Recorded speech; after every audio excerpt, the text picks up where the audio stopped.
ขณะนี้ท่านกำลังฟังสถานีวิทยุกระจายเสียง FM 104.5 เมกะเฮิรตซ์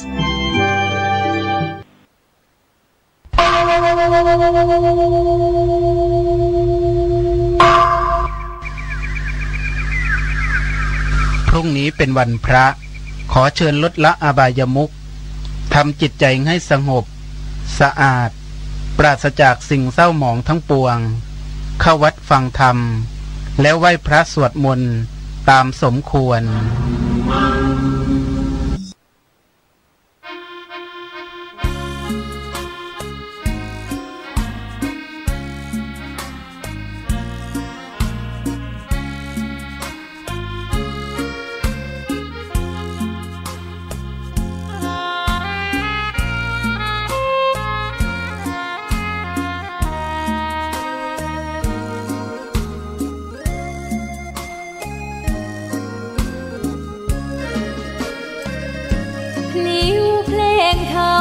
ถูกถ้อยคำเข้าถึงจิตใจฟังรายการวิทยุเสียงใสส่งถึงใจ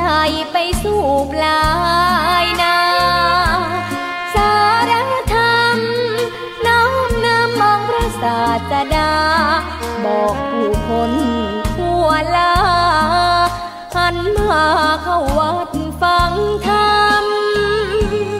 คลื่นเสียงนี้เป็นคลื่นธรรมะจากใจส่งถึงบ้านไกลบ้านไกลฟังได้สุขใจล้ำยามดึกดื่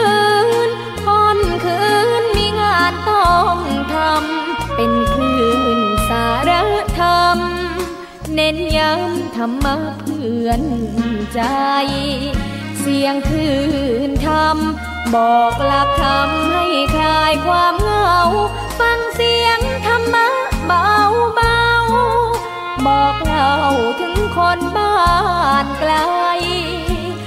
สื่อธรรมะ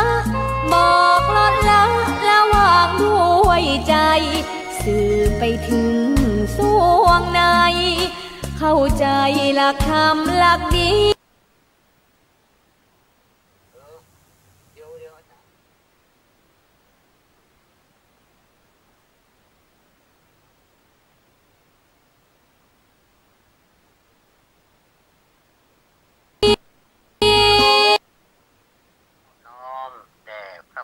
พระภาคเจ้า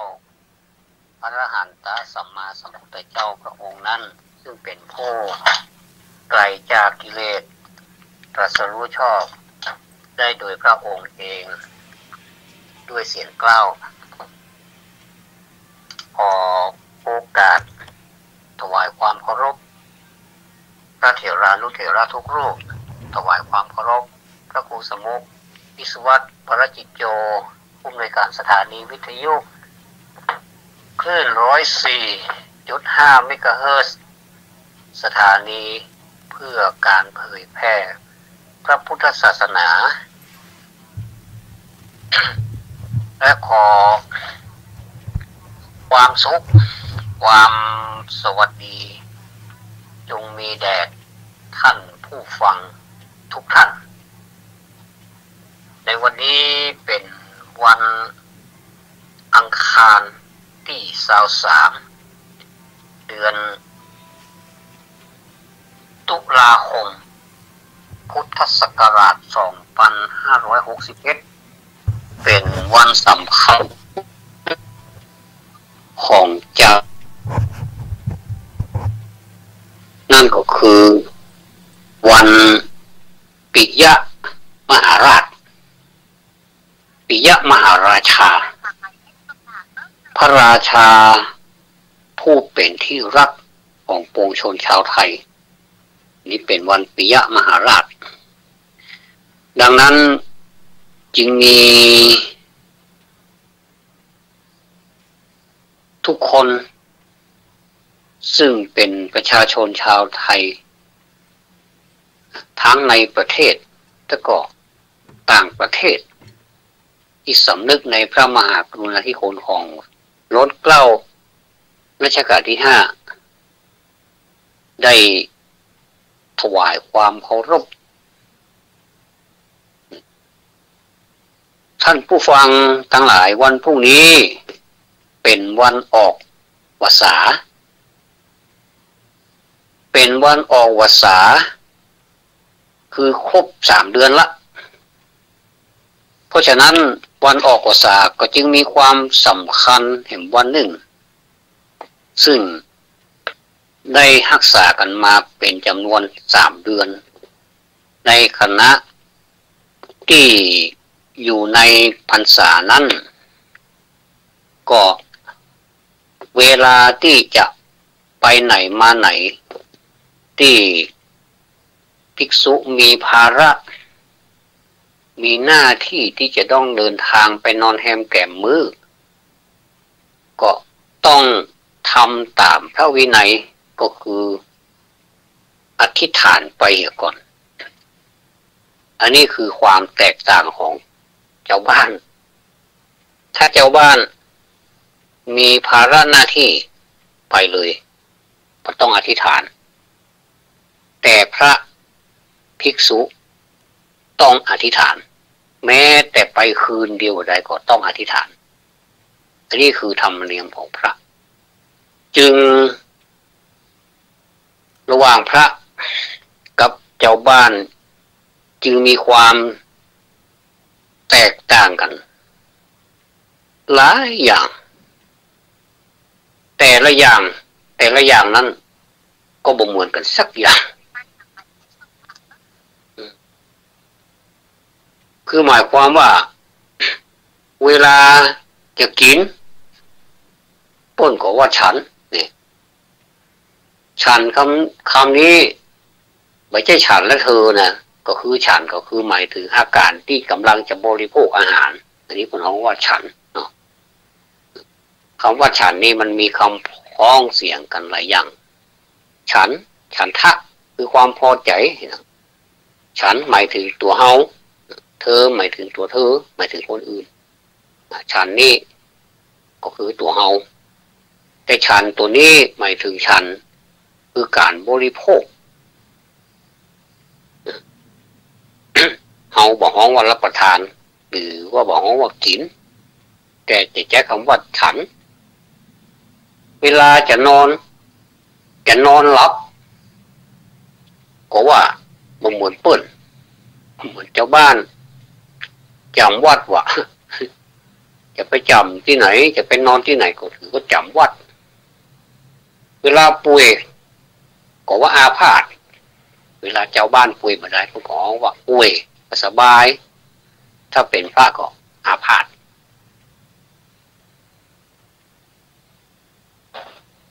เวลาถูกเจิญไปบ่ได้ว่าเจิญคนฮ้องว่าอาราธนาหรือว่านิมนต์กรรมใดกรรมหนึ่งถ้าใจคำว่าอาราธนาแล้วคำนิมนต์ก็บ่จำเป็นต้องใจถ้าใจคำว่านิมนต์แล้วอาราธนาก็บ่จำเป็นต้องใจคือ2 อย่างนี้ใจแทนกันได้ดังนั้นนี่วันนี้ก็เลยถือโอกาสตู้เรื่องความแตกต่างของชน2 ฝ่ายก็คือทั้งชาวบ้านแต่ก็ชาวพระทั้งหลายซึ่งมีความแตกต่างอย่างอันได้ชัดการแต่งตัวก็บ่เหมือนเปิ้นแต่งตัวก็ใช้สีเดียว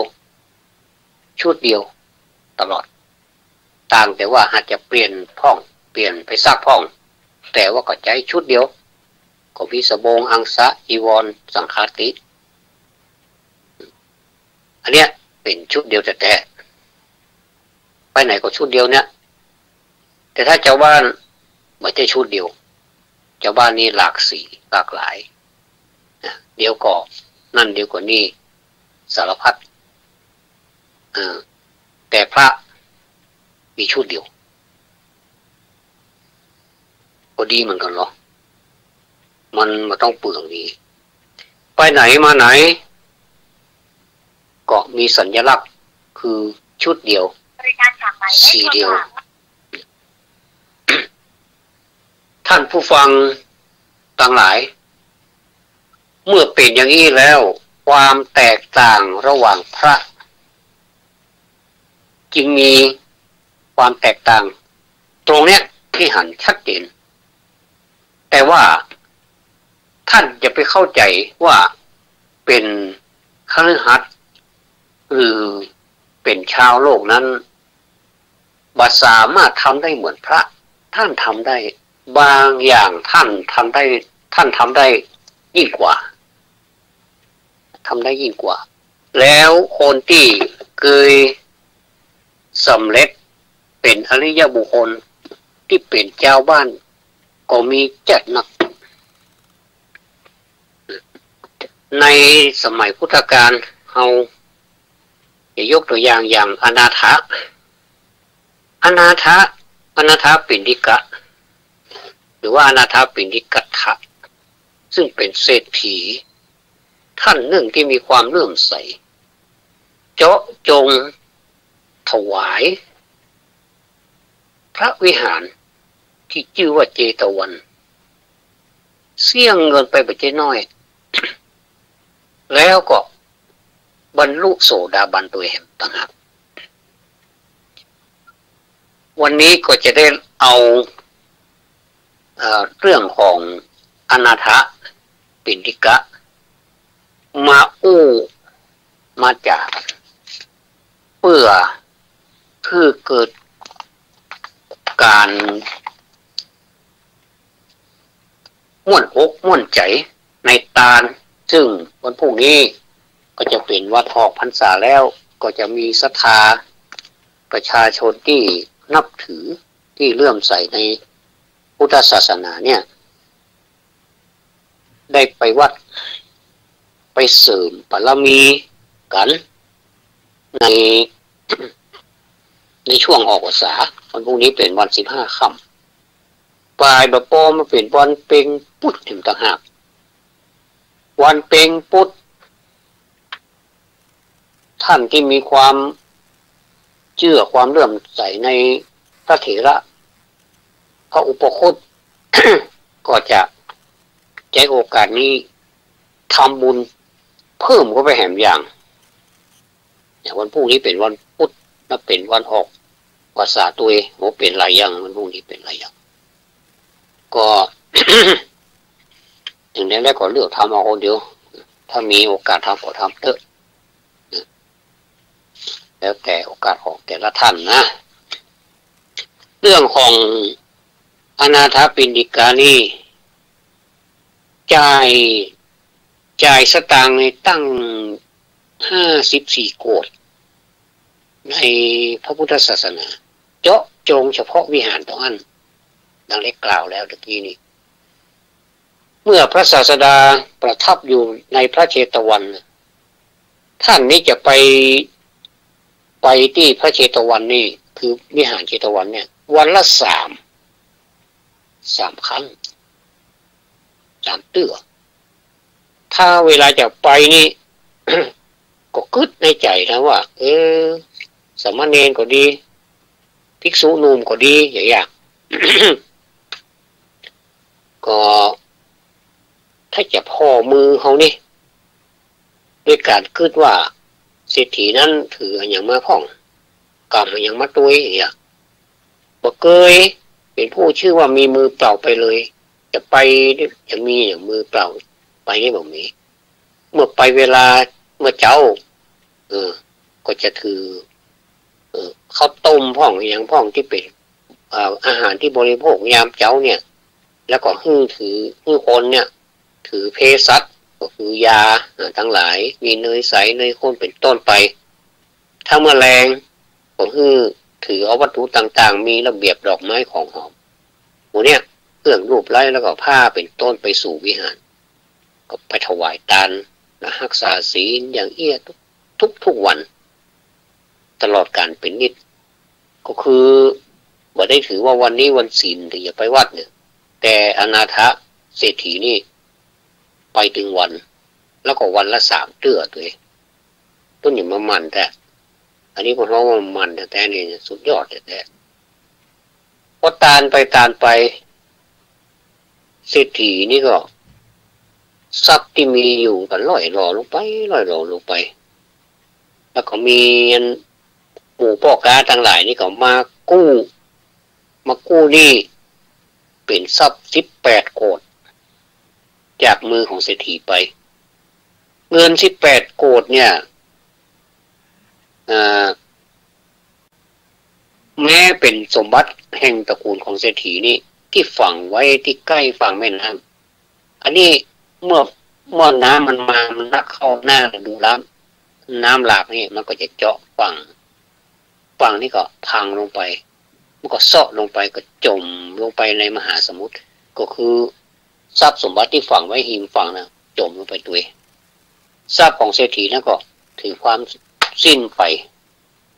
อย่างที่ว่าเศรษฐีก็เลยบ่จ้างใจยังใดก็เลยถวายตามมีตามได้เศรษฐีน่ะแม้จะเป็นอย่างอี้แล้วก็ตามก็ยังถวายทานแก่สงฆ์เรื่อยไปแต่บ่อาจทำให้ประณีตได้ในวันหนึ่งเนี่ยเมื่อพระศาสดารับสั่งว่าท่านคฤหบดีท่านนี่ยังให้ทานอยู่กะก็กราบทูลว่าพระเจ้าข้าทานในตระกูลของข้าพระองค์ยังให้อยู่แต่ว่ามันบอกเป็นปกติละก็คือการเข้าปลายเกลียนก็คือจะเป็นประมาณ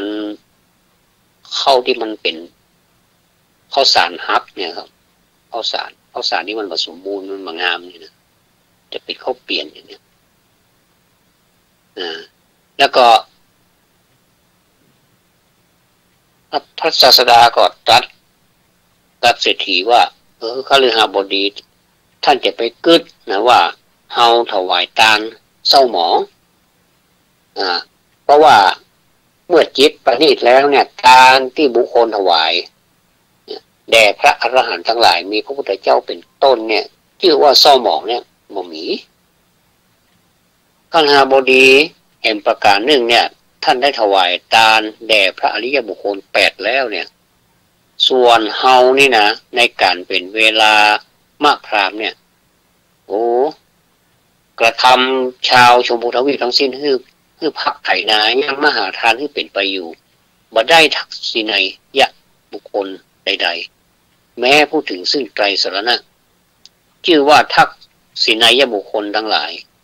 ยากที่บุคคลจะได้ด้วยประกาศชนี้เพราะเหตุนั้นเนี่ยท่านอย่าคิดเลยว่าทานของเฮาเศร้าหมองแล้วก็ได้ตัดเวลามาสูตรแก่เศรษฐีนั้นทีนี้ เรื่องนี้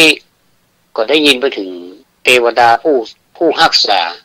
หรือว่าสถิตอยู่ที่ซุ้มประตูของเศรษฐีบ้านของเศรษฐีนี่จะใหญ่จะเป็นคฤหาสน์ใหญ่เนาะเทวดารักษากันเป็นประตูก็เป็นอย่างนั้นก็รักษากันอยู่ เมื่อพระศาสดาและกษัตริย์ทั้งหลายนี่เข้าไปสู่เรือนก็บ่อาจจะดำรงอยู่ได้ก็คือ บ่อาจจะดำรงอยู่ได้เพราะเดชแห่งพระศาสดาและพระสาวกเหล่านั้นกึศอยู่นะว่าพระศาสดาและพระสาวกเหล่านี้จะบ่เข้าไปในเรือนได้ด้วยประการใดเฮาก็จะทำอย่างนั้นก็คือว่าจะยิ่งได้ก็ได้บอกให้พระศาสดาและสาวกเข้าไปเนี่ยเฮาจะทำขณะนั้นแม้ขยักให้อู้กับเศรษฐีขณะก็อู้ก็ได้เพราะว่าในขณะนั้นเศรษฐีเป็นใหญ่อยู่คือว่าตอนนี้นี่ยังอุ้มได้เตื้อพ่อยังมีสตางค์อยู่นะก็พอดีช่วงนี้เศรษฐีสตางค์บอกให้มีละร่อยหล่อลงไปละตอนนี้อู้ได้ละก็เลยให้จะฟังกรรมเฮาอยู่ก้านะเพราะว่างูตัวว่ายากโจรแล้วเนี่ย ในเวลากลางคืนหนึ่งเข้าไปสู่ห้องของเศรษฐีห้องของเศรษฐีนี่จะงดงามเนาะจะเป็นสุดยอดเลยอะจะเป็นสิริแล้วก็ได้ยืนอยู่บนอากาศเศรษฐีหันแล้วก็ถามนั่นอภัยนะเทวดาก็มหาเศรษฐีข้าพเจ้าเป็นเทวดาสถิตอยู่ที่ซุ้มประตูที่4ของท่านเนี่ยมาเพื่อต้องการเตือนท่าน มาเตือนท่านเศรษฐีก็เทวดาถ้าอย่างนั้นแล้วก็เชิญท่านพูดมหาเศรษฐีท่านบรรลีโอแลถึงกาลภายหลังเลยกาแล้วก็จ่ายทรัพย์เป็นอันมากในศาสนาของพระสมณโคดมประเดี๋ยวนี้แม้ท่านแม้เป็นผู้ยากจนแล้วก็ยังบัลละการจ่ายทรัพย์อีกเมื่อท่านประพฤติอย่างนี้จักบ่ได้แม้วัตถุสักว่าอาหารแล้วก็เรื่องนุ่งห่มโดย2-3 วันแน่แท้ถ้าจะต้องการอะไรอย่างกับพระสมณโคดมแห่งท่านจงเลิกจากการบริจาคเกินกำลังและก็ประกาศการประกอบการงานทั้งหลายรวบรวมสมบัติไว้โอ้นี่เป็นโอวาทที่ท่านให้แก่ข้าพเจ้ากาแม่ละเศรษฐีไปเจอท่านข้าพเจ้าถ้าเป็นบุคคลผู้เช่นท่านเนี่ยนะแม้ตั้ง100 คนตั้ง1,000 คนตั้ง100,000 คนก็บ่อาจที่วันไหวได้ข้าพเจ้าบ่เชื่อท่านจะไปไหนก็ไปเถอะกรรมนี้ไม่ใช่สมควรแก่ท่านที่จะมาอู้กับข้าพเจ้าหนึ่งท่านจงออกไปจากเรือนของข้าพเจ้าเร็วๆเทวดาก็ถูกขับใส่ไล่ส่งเทวดานั้นฟังคำของเศรษฐีผู้เป็นโสดาบันอริยสาวกแล้วเนี่ยว่าอาจจะดำรงอยู่ได้จึงปาทารกทั้งหลายออกไปก็คือหมายถึงเด็กๆทั้งหลายเมื่อออกไปแล้วก็บ่มีที่อยู่อย่างใดดีนี่ก็เป็นทุกข์เลยก็คิดว่าเอาใจให้ท่านเศรษฐีนี้อภัยให้เฮาเนี่ยอย่างใดนี่แล้วก็ไปปรึกษาหรือกับเทพบุตรผู้รักษาพระนครแจ้งความผิดที่ตัวเก่าเนี่ยกระทำแล้วกล่าวว่าเจิญมาเถิดท่านขอท่านจงนำข้าพเจ้าไปยังสำนักของเศรษฐีเนี่ยขอให้ท่านเศรษฐีเนี่ยอภัยให้ข้าพเจ้าเหตุเถอะขอให้ที่อยู่ข้าพเจ้าเหมือนเดิมถึงเทพบุตรห้ามเทวดานั้นแล้วว่าท่านกล่าวคำมันสมควรน่ะบ่สามารถข้าพเจ้าบ่สามารถที่จะยังไปจะนำท่านไปสำนักของเศรษฐีนั้นได้เทวดานั้นจึงไปสู่สำนักของท้าวมหาราชทั้ง4ก็ถูกท่านเหล่านั้นห้ามแล้วอย่างเงี้ยจึงเข้าไปเฝ้าท้าวสักกะเทวราชกราบทูลเรื่องนั้นคือสงสารแล้วทูลวิงวอนอย่างน่าสงสารว่าข้าแต่เทพเจ้าข้าพระองค์มาได้ที่อยู่ต้องจูงพวกทารกแอวละหกละเหินไปอย่ามันมีที่อยู่ที่เปิ่งมาได้ขอได้โปรดให้เศรษฐีคือที่พักที่อยู่แก่ข้าพระองค์เถิดท้าวสักกะก็ตรัสกับเทวดานั้นว่าถึงเฮาก็บ่อาจที่จะอู้กับเศรษฐีได้เพราะเหตุแห่งท่านเนี่ย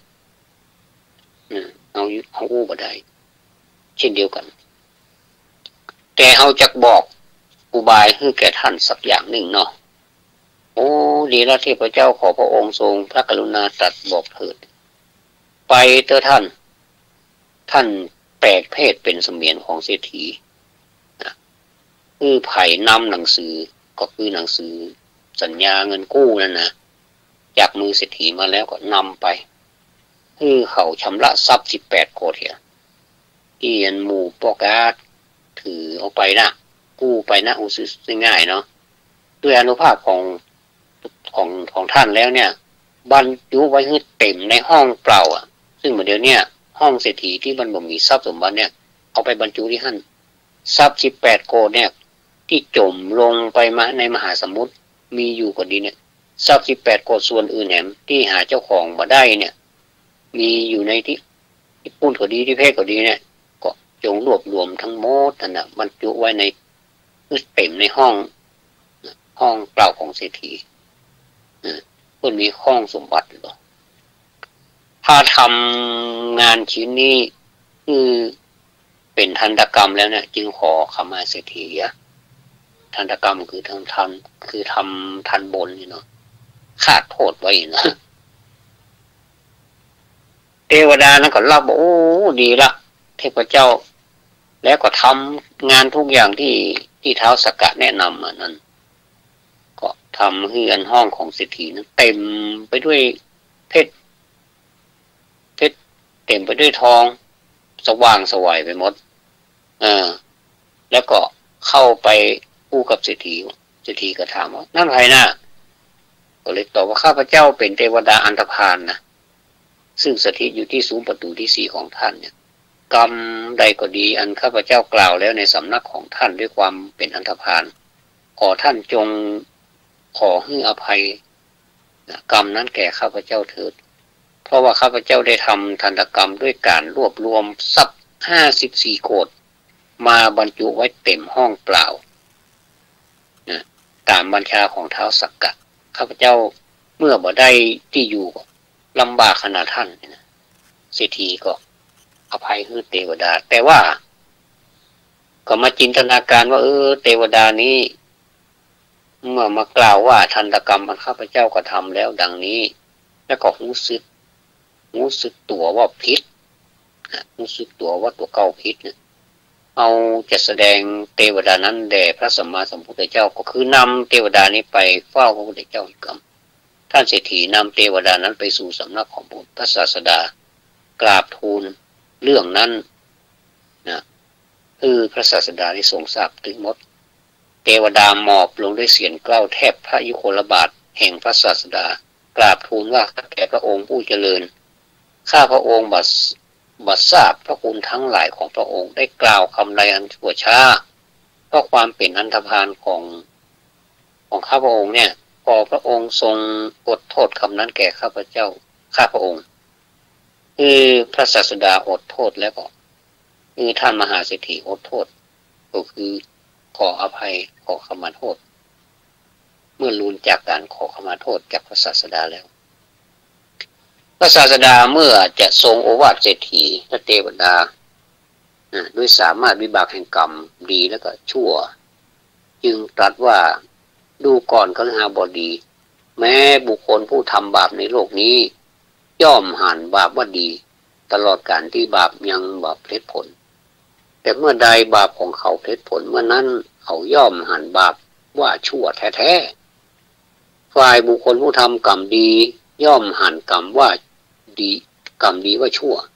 ตลอดการที่กรรมดียังบาปเพลิดผลแต่เมื่อใดกรรมดีของเขาเพลิดผลเมื่อนั้นเขาย่อม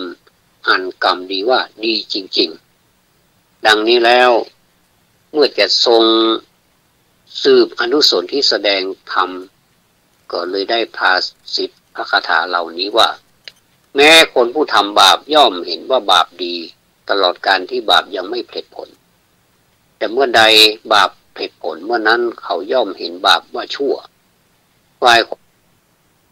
ย่อมหันกรรมดีว่าชั่วตลอดการที่กรรมดียังบ่เพลิดผลแต่เมื่อใดกรรมดีเพลิดผลเมื่อนั้นเขาย่อมเห็นว่ากรรมดีว่าดีก็หมายความว่าคนทำชั่วเนี่ยบาปหันว่าเป็นชั่วนะยังนึกว่าเป็นความดีตลอดเพราะมันยังบาปปรากฏผลเตื้อแต่เมื่อใดบาปมันปรากฏเมื่ออันน่ะเขาย่อมจะหันว่ามันมีแต่คือนรกมีจริงที่เขาอู้กันนั่นนะย่อมหันว่าบาปมีชั่วส่วนคนดีเวลาทำกรรมดีย่อมหันว่ากรรมดีเนี่ยเป็นชั่วไปอย่างมันอย่างมือโผล่นะทำดีแต่อย่างไม่ได้อย่างนี้นะนี่ความหมายเพราะว่าตอนนั้นนี่กรรมดียังบาเพลิดผลเท่าก็คือยังบ่ฮื้อผลเท่าแต่เมื่อใดกรรมดีเพลิดผลปรากฏเมื่อนั้นเขาย่อมหันว่ากรรมดีคือดีนี่เป็นเรื่องราวของอนาถปิณฑิกะถึงแม้ว่าจะเอามาเล่าเป็นรอบที่เท่าใดแล้วก็ตามก็ยังคงสาระแล้วก็คงคุณค่าอยู่ในตัวของเรื่องนี้อยู่ท่านทั้งหลายถึงแม้ว่าเฮาเนี่ยนะจะทำอะไรอย่างก็ตามเนี่ยมันต้องไปหวังว่ามันจะให้ผลประเดี๋ยวนี้แต่เฮาจงทำไปเพื่อความมดจดสดใสแห่งจิตใจของเฮาเถอะ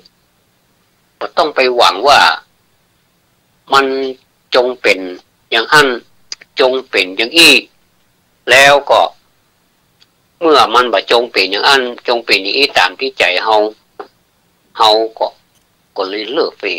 เอาก็เลยบัดตันใจประมาณว่าบัดตันใจวัยรุ่นอย่างนี้นะก็จะทำให้เรานั้นขาดความมั่นใจในคุณงามความดีที่เราได้ทำมันคนอื่นจะโง่ก็จังบอกโง่ก็จังอันนี้เราบ่ต้องไปซีเรียสบ่ต้องไปคิดอะไรอย่างมันนักทำไป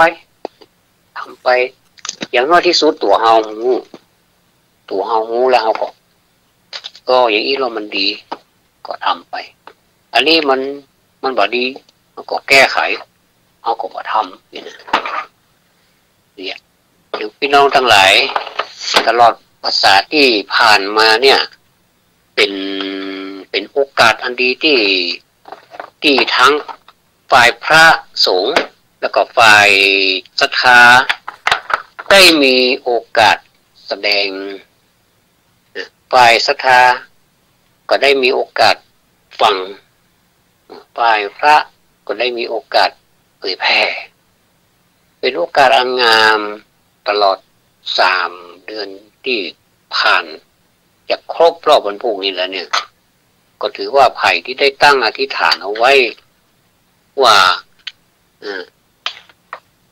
ข้าพเจ้าจะประพฤติปฏิบัติอย่างนั้นอย่างนี้เป็นพิเศษอย่างที่เราเคยหันกันที่มีว่าลดเหล้าเข้าพรรษาคำว่าลดนี่แสดงว่าบ่ได้ยังหมายถึงว่าลดบ่ได้แต่ถ้าว่าหยุดเหล้าเข้าพรรษานี่แสดงว่าหยุดก็ว่าเป็นอย่างจะลดก็ได้จะหยุดก็ได้ลดจากการที่แบบดื่มนักลดลงมาหน่อยคือมันปริมาณน้อยเพื่อจะได้เสี่ยงสตางค์น้อยสติสัมปชัญญะจะได้มีนักน้อยการทำผิดพลาดอย่างก็จะได้น้อยลงไปน้อยอย่างเงี้ยก็ถือว่าก็ใจได้ในระดับหนึ่งก็ถือว่าเป็นการเคารพเป็นการนับถือตัวเก่าว่าสิ่งเหล่านี้ถ้าเราลดได้มันจะเป็นผลดีกับเรากาแล้วในที่สุดมันก็เป็นผลดีแต่เศรษฐกิจภายในครอบครัวก็เริ่มดีขึ้นความสัมพันธ์ระหว่างครอบครัวอันเป็นที่ฮักของเราก็เริ่มดีขึ้นสุขภาพของเราก็ดีขึ้นมันดีหลายอย่างเลยเมื่อมันดีหลายอย่างอย่างนี้ก็ถ้าอย่างนี้เราเลิกเหรอมันก็เป็นการปฏิบัติในขั้นต่อไปซึ่งก็เป็นการดีซึ่งความดีเนี่ยมันไม่ใช่ของไผ่กลายเป็นของเฮาเนี่ยแล้วเฮาก็เอาความดีเนี่ยเอาไปให้คนอื่นด้วย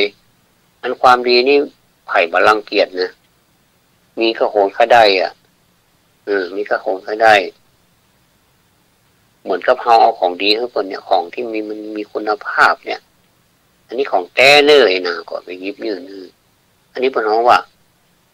ความดีเหมือนกับเอาของดีทำให้คนได้ฮับเนี่ยมันเกิดความสุขแล้วคนเนี่ยก็เกิดความสุขที่ว่าได้ของดีต่อเปิ้ลเหมือนเฮากล่าวเนี่ยเฮากล่าวว่าจาดีๆเฮาอู้กันแบบเข้าใจกันดีๆถึงแม้ว่ามันจะเป็นคำที่อาจจะรุนแรงในเบื้องต้นเพราะความหวังดีต่อกันนี่ก็ตามก็บ่ถือว่ามันเป็นอย่างที่มันแบบมันต้องเป็นเรื่องบาดหมางอย่างเงี้ยบางทีมันอาจจะเสียงดังใส่กันพ้องก็คือบางทีมันบอกให้ยังเข้าใจกันง่ายๆนะเข้าใจไปคนละอย่างคนละแง่ก็อาจจะมีเสียงมีอย่างขึ้นท่าทางอย่างอาจจะมีพ้องแต่บทสรุปของการเถียงกันนะก็ถือว่าเถียงเป็นการที่ว่าคือเหตุผลทางคนหนึ่งมีเหตุผลว่ามันเป็นอย่างไรเสร็จแล้วก็มาลงที่ความถูกต้องอันนี้มันว่าดีกว่าที่ว่ายิ้มใส่กันแบบมีโคนอันน้ำผึ้งเนี่ยนะโอ้ดีนะแต่ว่าผลของมันออกมานี่มันบดีเลยเขาเลือกเขาเจอว่าเขาจะเอาแบบไหนแกก็ไม่ใช่ว่าเวลาจะอย่างกันแต่ละครั้งนี้ต้องพิจกันกูรอบนี่ไม่ใช่อันนี้มันได้ความหมายอย่างนี้ไม่ใช่หมายความว่า ในขณะที่อู้นะอาจจะมีการแสดงความคิดความหันอาจจะเข้มข้นต้องอาจจะแบบแสดงออกมาแบบเหมือนจะเอากันแบบโอ้จะเอาตายรู้นี้นะความจริงมันใจมันเป็นคนละอย่างนะเพราะฉะนั้นก็ต้องดูที่การประพฤติปฏิบัติคนที่จะมาอู้กับเราจะมาเจรจากับเราจะมาปฏิสัมพันธ์กับเราจะมาร่วมการแก้ปัญหากับเราเนี่ยเชื่อเตอว่าปัญหาทุกอย่างเนี่ยมันตึงมีในสังคมมนุษย์เนี่ยมันเป็นหนีบอกพ้นถ้าบอกมาเจอปัญหาแง่นี้ก็จะไปเจอปัญหาแหมย่างก็จะมีปัญหาที่แก้อยู่ทุกเมื่อเชื่อวันไปเรื่อยๆเพราะฉะนั้นการกำลังอกกำลังใจทั้งตัวเฮาตัวทั้งตัวบุคคลที่เฮาสนทนาตัวในระดับของครอบครัวการแก้ปัญหาของครอบครัวก็ทั้งที่สามีตัวทั้งที่ภรรยาตัวก็ต้องเข้าใจกันจะต้องอู้กันก่อนว่าเขาอาจจะอู้อย่างที่มันบัดตรงกันก็มีการชี้แจงเหตุผลด้วยกันฟังอาจจะเสียงดังหน่อยก็เป็นไปได้แต่มาถึงกับทำร้ายร่างกายกันอันนั้นไม่ใช่ละอันนั้นเป็นเหตุกรณีหนึ่งที่ว่าอู้กันไปอู้กันมาบอกเข้าใจกำลังเลยนะอันนี้แสดงว่าอันนี้บรรลุพูดหมองว่าบรรลุพูดอย่างว่าลูกแก่อำนาจของโทสะก็คือใจโทสะเป็นเครื่องตัดสินละไม่ใช่ละมันมีหลายอย่างที่สังคมของเรานี่บ่ยอมเข้าใจว่าอันนี้มันควรบอกควรอย่างไรก็คือเป็นไปตามกระแสของอารมณ์ถ้าอารมณ์ดีก็ถือว่าเป็นความโชคดีของคนนั้นไปหรือว่าเป็นความโชคดีของครอบครัวไปพ่อแม่ลูกที่อยู่ด้วยกันนี่ถ้าอารมณ์ดีทั้ง3คนเนี่ยหรือว่ามีอารมณ์ดี2คนแต่อารมณ์ไม่ดีคนหนึ่งก็ยังเอาอยู่แต่ทั้งพ่อก็ดีทั้งแม่ก็ดีทั้งลูกก็ดีอารมณ์ไม่ดีเหมือนกันหมดในเมื่อของไม่ดีมันเหมือนกับอาหารบูดถ้วยใดก็กินมาได้จะไปกินของพ่อก็บูดจะไปกินของแม่ก็บูดอาหารกินของลูกก็บูดหมดเลยแล้วจะไปกินอะไรอย่างนั้นมันก็เป็นอาหารเสียต่างคนกับต่างอดมดไม่ได้กินซะอย่างน้อยที่สุดถ้ามีอาหาร3ถ้วยบูดแต่ถ้วย1ยังได้กิน2ถ้วยอยู่ถึงแม้ว่า2ถ้วยจะบูดแต่แหมถ้วย1ก็ยังดีอยู่นะก็ยังพอจะเอาอยู่อันนี้ยกตัวอย่าง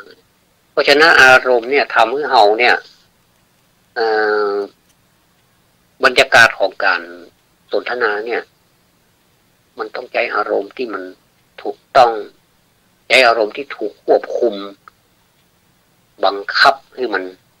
ถึงแม้ว่าในขณะนั้นมันจะโคตรจะเกลียดจะอะไรอย่างก็ตามบางทีพอกันนี่มาถึงค่าอะไรนะประมาณเนี้ยก็ถึงมีจัดไหลว่าโอ้ค่าขนาดหันหน้าไปเลยคือค่าแต่ถ้ามันจำเป็นแต่ที่จะมาอู้กันก็จงอดทนเถิดจะพิจัยคำว่าค่าถ้าเฮาบังคับตัวเก่าได้นะว่าโอ้ถามตัวเก่าว่าอดทนได้ก็แค่นี้อดมาได้กาอย่าถามตัวเก่าก่อนแล้วเขาก็อย่าตอบตัวเก่าอย่างทรนงว่าได้กามาได้อย่างไรเพื่อครอบครัวของเราจะได้อยู่ดีมีสุขจะได้อยู่อย่างสันติสุขอย่างนี้เชื่อว่าครอบครัวนั้นจะดำเนินต่อไปได้แต่ถ้าใจอารมณ์เป็นเครื่องตัดสินนั้นนะเชื่อแน่ว่าครอบครัวนั้นจะบ้านแตกแล้วก็สาแหลกขาด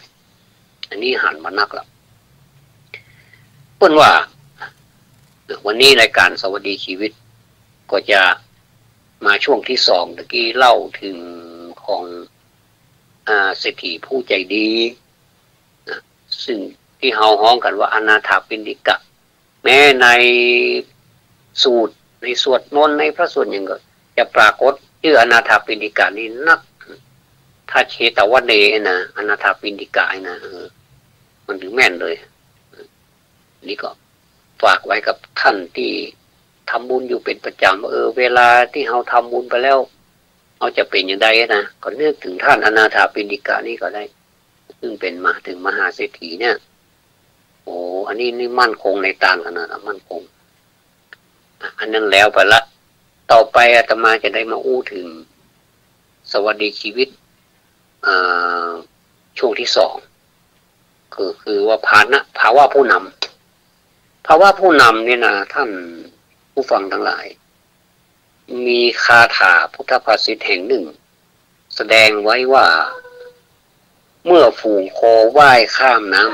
ำถ้าโคจ่าฝูงเนี่ยไปกดโคมดทั้งฝูงนั้นก็จะไปกดตามกันหมายความว่าถ้าเตียวกดโกงไปอะไรก็อย่ากดโกงไปถึงนั้นเนี่ยเพราะมีผู้นำที่ไปกดฉันใดในหมู่มนุษย์ก็ฉันนั้นบุคคลผู้ใดได้รับสมมุติให้เป็นใหญ่หากบุคคลผู้นั้นประพฤติว่าเป็นธรรม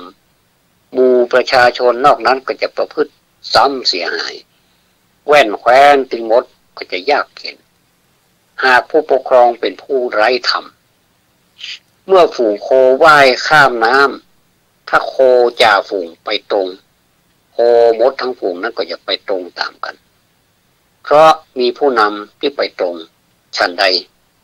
ในหมู่มนุษย์ก็ฉันนั้น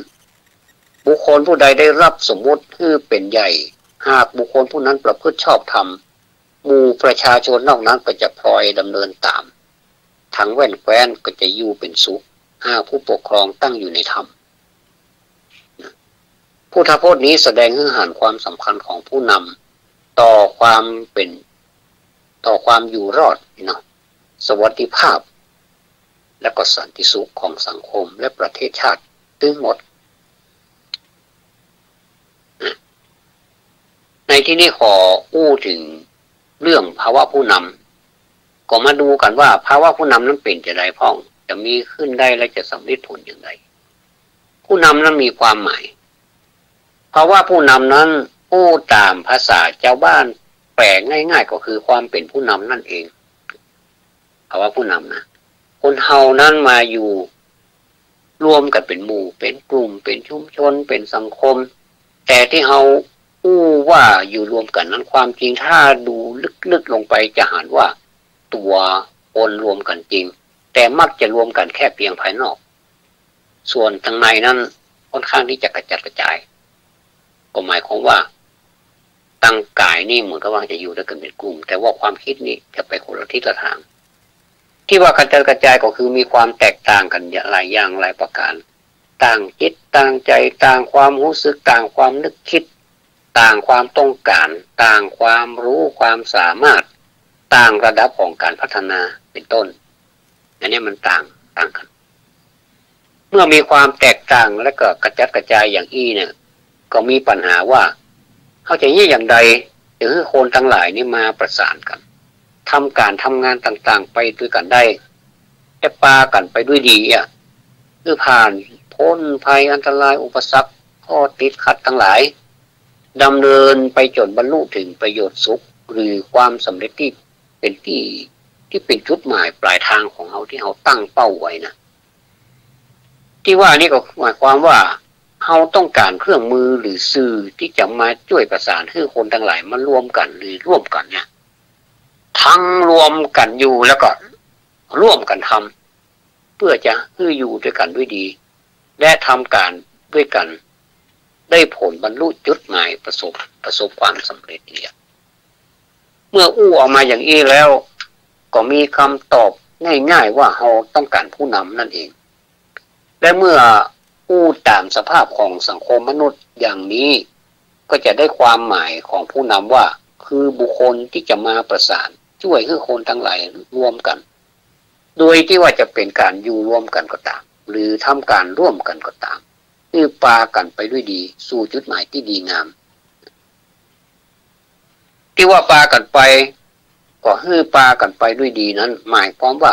ไปด้วยสวัสดีหรือด้วยสวัสดิภาพเนี่ยคือความหมายอันเดียวกันผ่านพ้นภัยอันตรายอย่างเรียบร้อยแล้วก็เป็นสุขเป็นต้นแล้วก็บรรลุถึงจุดหมายที่ดีงามซึ่งขอเติมให้น้อยว่าโดยถูกต้องตามธรรมนอกจากดีงามแล้วก็ต้องโดยถูกต้องตามธรรมด้วยข้อหลังนี้บางทีเราอาจจะมองข้ามแต่อาจจะนึกแต่เพียงว่า คือบรรลุจุดหมายที่เราต้องการก็แล้วกันจุดหมายนั้นถ้าบัดดีงามและบ่เป็นไปโดยถูกต้องตามธรรมก็จะบ่ได้ประโยชน์สุขที่แท้จริงซึ่งมั่นคงยั่งยืนแม้ว่าจุดหมายนั้นตามปกติแล้วเราย่อมต้องการสิ่งที่เป็นประโยชน์สุขแต่ประโยชน์สุขที่แท้ก็คือสิ่งที่เป็นธรรมหมายความว่าความเป็นจริง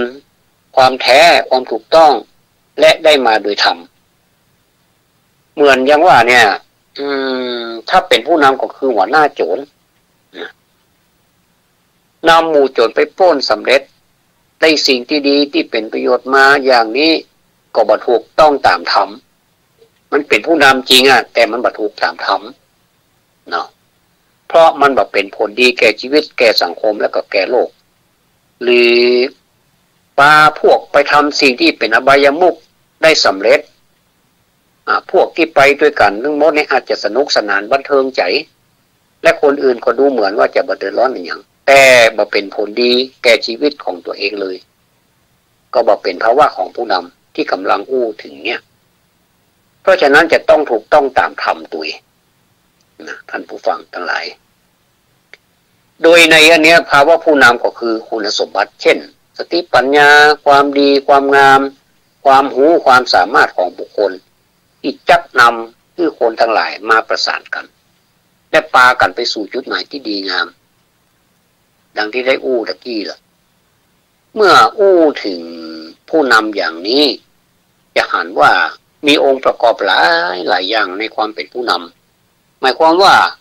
คุณสมบัติของผู้นำมีหลายอย่างหลายด้าน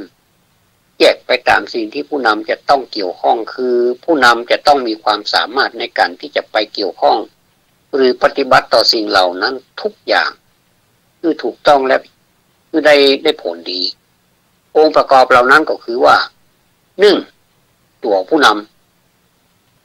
ำนี่จะต้องมีคุณสมบัติภายในของตัวเองเป็นจุดเริ่มแล้วก็เป็นแกนกลางไว้ตัวเอง2ผู้ตาม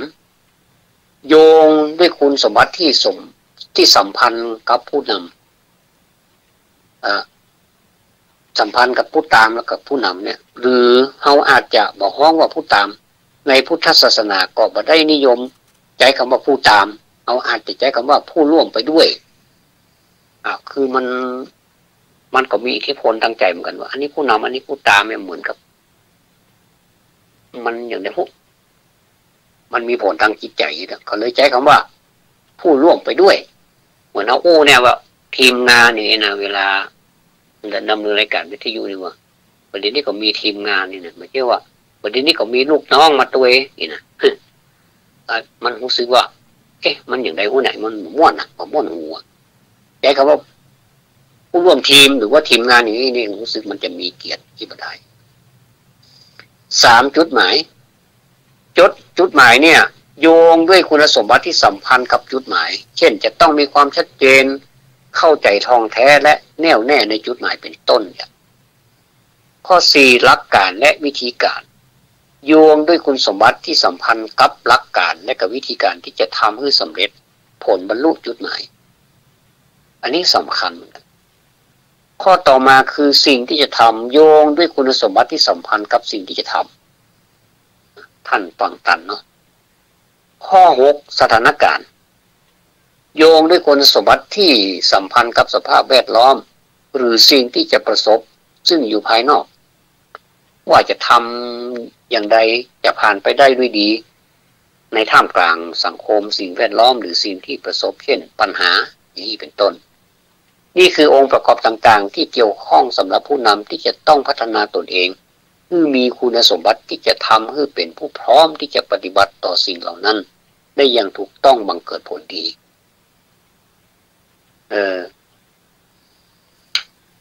ฉะนั้นคุณสมบัติที่สำคัญมากก็คือคุณสมบัติที่เกี่ยวกับความสัมพันธ์ระหว่างตัวผู้นำเองกับ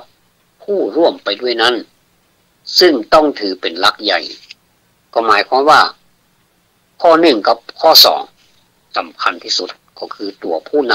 ำและก็ผู้ร่วมงานนี่ดีกว่าเนาะซึ่งเราจะต้องเน้นข้อนี้ส่วนคุณสมบัติข้ออื่นจะ จะอู้ไปประกอบไปด้วยก็ได้แต่ว่ามันเป็นส่วนประกอบของผู้นำกับเพื่อนร่วมงานผู้นำสูงสุดนำเพื่อสันติสุขของมวลมนุษย์ทีนี้ก่อนจะไปดูคุณสมบัติต่างๆลองไปดูที่พระพุทธเจ้าก่อนเพราะว่าพระพุทธเจ้านั้นทรงมีพระนามว่านายโกหรือนายกหรือวินายโกหรือวินายกไวยพจน์อย่างหนึ่งที่เรียกพระพุทธเจ้าก็คือนายกซึ่งแปลว่าผู้นำประเดี๋ยวนี้เฮานำคำนี้มาใช้เรียกผู้นำเช่นนายกรัฐมนตรีตรงกับศัพท์ที่นิยมเรียกพระพุทธเจ้าพระพุทธเจ้าเป็นนายกและเป็นวินายกพระพุทธเจ้าในฐานะที่ทรงเป็นผู้นำหรือนายกนั้นทรงมีคุณสมบัติจะได้พ้องเรื่องนี้บ่อาจจะบรรยายให้โดยละเอียดแต่จะอู้ถึงลักษณะที่เด่นๆที่พระพุทธเจ้าตรัสไว้เองประการแรกในที่แห่งพระพุทธองค์ตรัสว่าเฮาเป็นกัลยาณมิตรของสัตว์ทั้งหลายอาศัยเฮาผู้เป็นกัลยาณมิตรสัตว์ทั้งหลายก็พ้นไปได้จากทุกข์ทั้งปวงพุทธพจน์นี้เป็นข้อที่แสดงความเป็นผู้นำแต่บ่มีคำว่าผู้นำอยู่ในคำตรัสนี้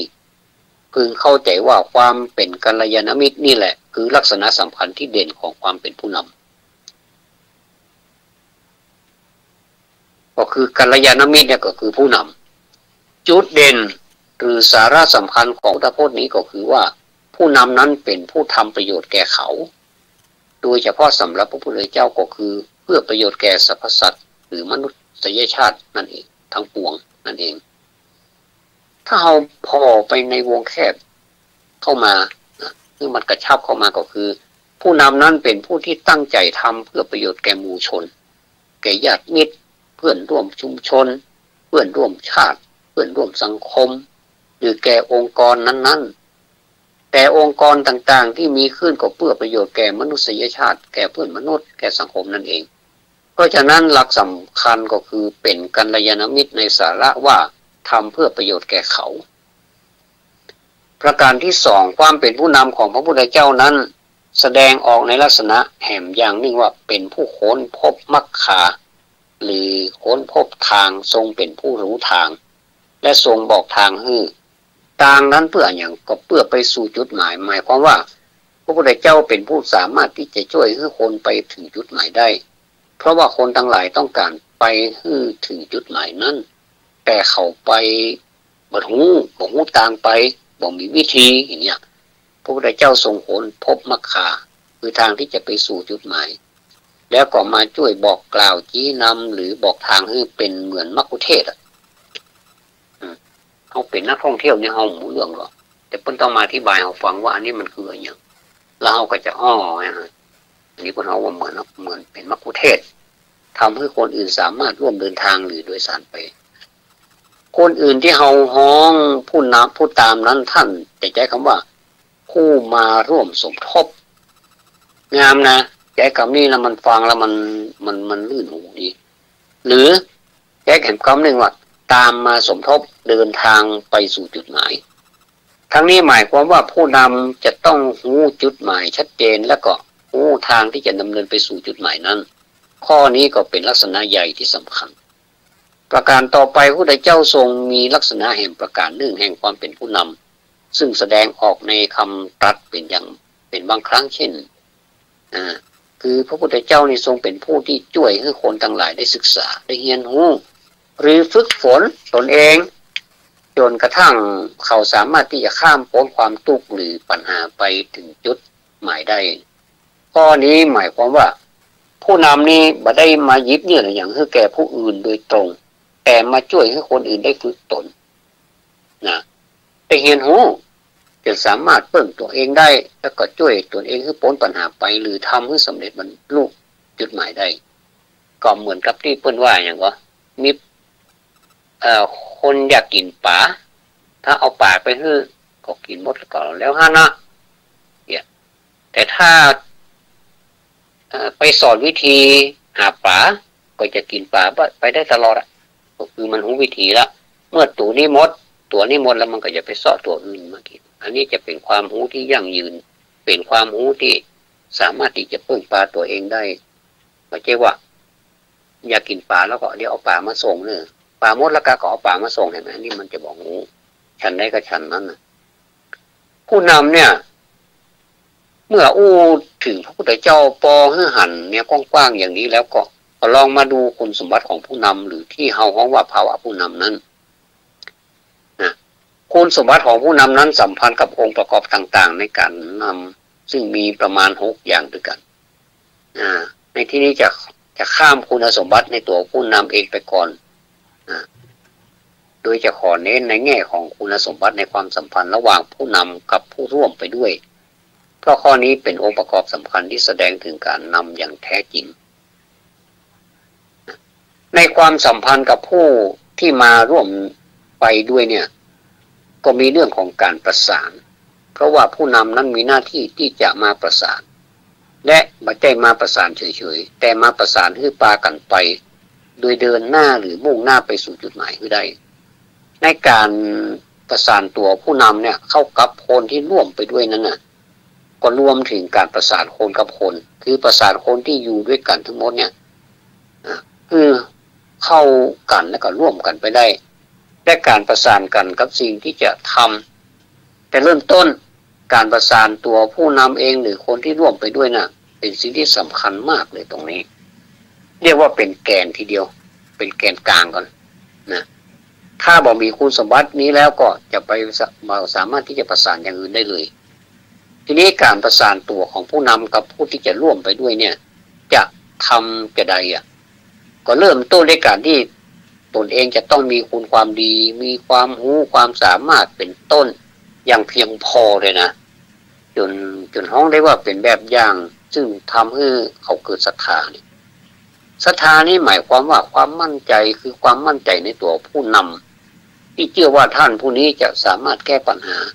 นำพาหมู่เฮาไปได้เพื่อถึงจุดหมายซึ่งทำให้พอใจเต็มใจแล้วก็อยากจะร่วมไปด้วยถ้ามีความมั่นใจอย่างนี้นะคือเกิดศรัทธาขึ้นมาแล้วเนี่ยศรัทธานั้นก็จะเป็นเครื่องนำเอาผู้ที่จะร่วมไปด้วยนะเข้ามาประสานกับตัวผู้นำคือเขาพร้อมที่จะยอมรับฟังแล้วก็แม้แต่เชื่อถือเป็นต้นหมายความว่าศรัทธาเกิดขึ้นก็ทำให้เขายกบุคคลนั้นเป็นผู้นำคือผู้นำบ่ต้องไปแสดงตัวกับเขาว่าเป็นผู้นำแต่จะเป็นผู้นำโดยเขาอยากมานำเขาไปอยากผู้นำถ้าเป็นผู้นำโดยเขาอยากนำจะดีที่สุดหมายความว่าเขามีศรัทธาอย่างแท้จริงที่จะร่วมไปด้วยเนี่ยเท่ากับเขาร่วมกันยกขึ้นเป็นผู้นำนี่เป็นประการที่หนึ่งข้อต่อไปนอกจากว่าเขาจะศรัทธามีความมั่นใจในตัวผู้นำแล้วผู้นำก็จะต้องทำให้เขาเกิดความมั่นใจในตัวเขาเองว่าเขามีศักยภาพมีทุนแห่งความสามารถที่จะเอามาปรับมาจัดเอามาพัฒนาให้สามารถทำกิจการงานนี้ให้สำเร็จเนี่ยคือสามารถร่วมไปด้วยกันได้แต่ต้องระวังอย่าให้กลายเป็นมั่นใจแบบลำพองตัวว่าเก่งดีอย่างใดนะสมบูรณ์แล้วนี่นะอันนี้แสดงว่าผู้นำเริ่มเพี้ยนละเริ่มจะเอ็นละคือมันมีอย่างเข้ามาแทรกอยู่ตรงกลางนะคือความยิงพยองอย่างนี้นะ คือหลงตัวเก่าไงนะข้อนี้ก็สำคัญนักเหมือนกันและถือว่าเป็นการประสานอย่างหนึ่งโดยมุ่งที่ตัวเขาเองคือเขามีความมั่นใจในตนเองที่จะมาร่วมไปด้วยกันนอกจากนั้นก็คือช่วยให้เขาประสานกันเองคือจักนำให้เกิดความสามัคคีพร้อมเพรียงกันทั้งประสานมือและก็ประสานใจหรือร่วมมือร่วมใจกันข้อนี้เป็นเรื่องใหญ่นะใครจะไปถือว่าเป็นเรื่องน้อยเดียวบ่ได้บ่ใจคือการที่ว่าเนี่ยเขาจะแยกอย่างใดคือคนที่อยู่ร่วมกันในองค์กรหนึ่งเนี่ยมีความสามัคคีกลมเกลียวเนี่ยมีความพร้อมเพรียงกันอย่างเงี้ยมีใจหนึ่งใจเดียวกันเนี่ยรวมคิดรวมความคิดรวมใจมุ่งสู่จุดหมายอันเดียวกันเนี่ย เป็นหลักการใหญ่ที่จะต้องใช้ทำมากมายทำที่พระพุทธเจ้าตรัสเกี่ยวข้องกับการที่จะช่วยให้คนมาประสานกันได้กันไปด้วยกันเนี่ยไปด้วยกันได้นี่นะมีนักขนาดมีนักเหลือเกินซึ่งถ้ามีเวลาผมมาอู้กันว่ามันมีอย่างพ่อมันนักที่ว่านักเนี่ย ประการต่อไปก็คือประสานคนกับสิ่งที่จะทำหรือประสานคนกับงานคือนอกจากเขามีความมั่นใจในตนเองแล้วเนี่ยก็เขามีความมั่นใจในงานหรือในสิ่งที่เขาทำตัวเองว่าสิ่งนี้ดีแน่งานนี้จะต้องทำให้เกิดประโยชน์ทุกอย่างที่มุ่งหมายอย่างแท้จริงเขาเกิดความมุ่งมั่นในใจมีความมั่นใจในคุณค่าและประโยชน์ของสิ่งที่จะทำหรืองานนั้นเนี่ยจนเขาอยากจะทำหรือเกิดความฮักงานเมื่อเขาเกิดความฮักงานแล้วก็จะตั้งใจทำงานนอกจากความฮักงานและตั้งใจทำงานแล้วก็จะประสานความตั้งใจทำงานนั้นเข้ากับความมีกำลังใจในการทำงานด้วยคือให้เกิดกำลังใจซึ่งจะทำให้มีความกระตือรือร้นมีความตื่นตัวมีที่ทางภาพเพิ่นเขาว่ามีความไม่ประมาทนะบ่คือเป็นคนที่เฉยชาอย่างนี้นะอย่างเงี้ยความจริงเมื่อเอาฮักงานแล้วเนี่ยก็ทำให้พร้อมที่จะมีกำลังใจแต่บางทีถ้ามันบั่นหนุนขึ้นไปเนี่ยก็อาจจะเยอะแยะเหมือนกันเพราะฉะนั้นจะต้องให้มีพร้อมตึงฮักงานตัวตึงตั้งใจทำงานเจ็ดว่าไปหน้าใบยอดท้อบ่ท้อถอยใบท้อแท้อยู่นี่นะแอมอย่างหนึ่งนี่ในการทำงานนี่ตลอดจนในการเป็นอยู่ทั่วไปนำคนที่ร่วมไปตัวเอาไปด้วยกันเพราะฉะนั้นผู้นำนี่จึงต้องพยายามให้คนที่มาร่วมงานหรือร่วมอยู่คือพัฒนาตัวของเขาอยู่เสมอไม่ใช่ว่าจะเอาตัวเก่าว่าคนเดียวเป็นผู้นำไม่ใช่คือความหมายก็คือเปิ้นมีศักยภาพเปิ้นแสดงออกมาแบบเต็มที่ของเปิ้นมี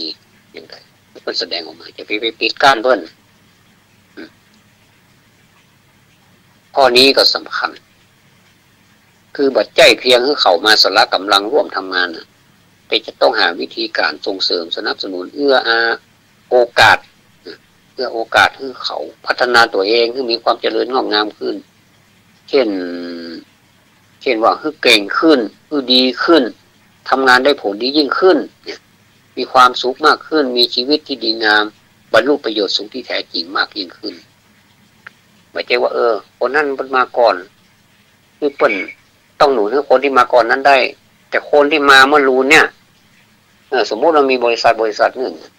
มีพนักงานอยู่20 คนนี่สมมติคนที่มาที่20เนี่ยมันอย่ามาเก่งขนาดนี้นะ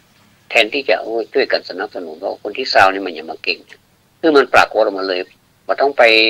ปลำดับแล้วว่าคนที่มาก่อนนี่จะต้องเก่งที่คนมาก่อนนี่มันได้เก่งเหมือนคนที่20เลยอย่างเงี้ยอันนี้องค์กรก็รู้สึกจะล้าจะพัฒนาไปได้ยากเพราะฉะนั้นใครมีศักยภาพจะดึงออกมาแล้วก็ให้เกียรติกันว่าคนเนี้ยเขามีความรู้คนเนี้ยที่จะนำองค์กรของเราไป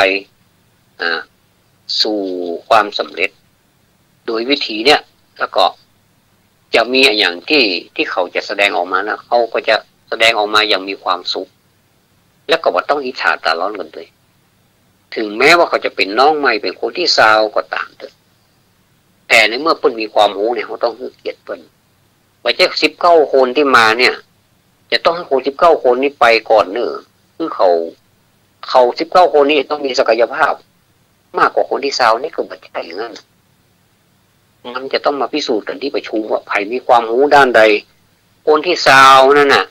อาจจะมีความรู้ของเปิ้นแบบสุดๆแต่ว่าอาจจะรู้เฉพาะทางก็ได้และคนที่ดึงถึงที่19เนี่ยอาจจะรู้เฉพาะทางของไผของมันก็ได้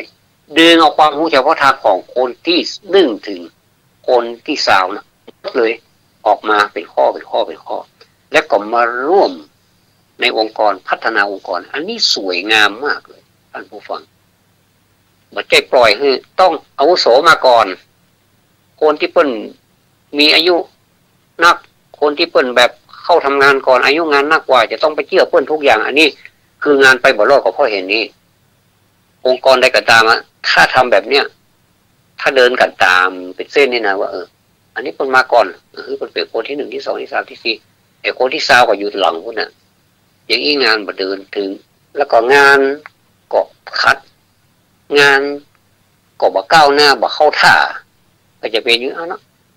อยู่กี่ปีก็เป็นอย่างนั้นเนาะองค์กรที่เปิดขึ้นมาก่อนแซงไว้ทางหน้าเป็นโอ้กี่รอบต่อกี่รอบปิ๊กมาที่เก่ามันก็อยู่อย่างนั้นน่ะอันนี้เพิ่นเฮาว่า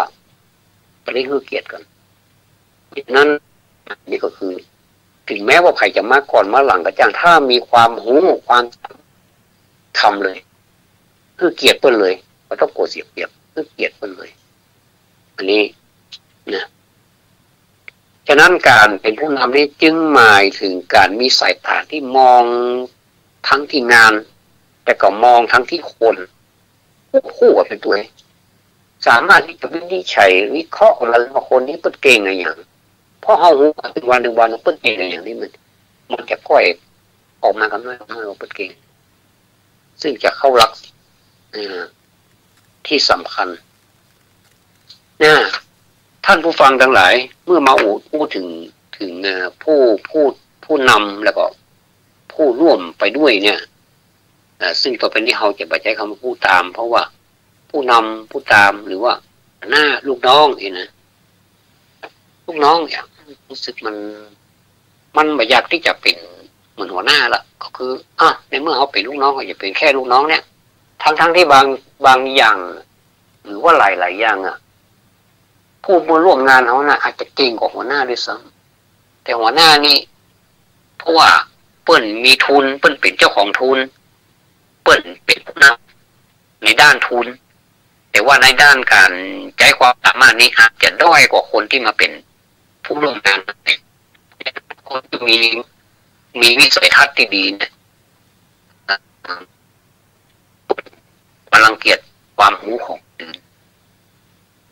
เพื่อจะยินดีต่อแขกรับตลอดอันนี้ไปหันมาหลาย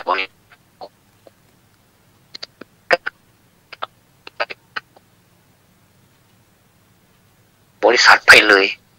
อย่างนี้ก็มีเพราะฉะนั้นอันนี้ก็ถือว่าเป็นความรู้ชนิดหนึ่งที่เราได้นำมาเสนอในวันนี้ก็เพื่อว่าเราที่เราบริหารกันไปอาจจะก็บ่ใช่ว่าเราบริหารบ่ดีเนาะอาจจะมีอย่างที่มันตกหล่นอยู่ห้องถ้าฟังนี้แล้วถ้าเจือกันนี่สักน้อยเนาะเขาท่านี่ลองพอก็ดีมกันหรอกเอาลองเพราะว่าคนจะเป็นอย่างอีกก่อนก็น่าจะเป็นผลดีประเดี๋ยวนี้21:37 น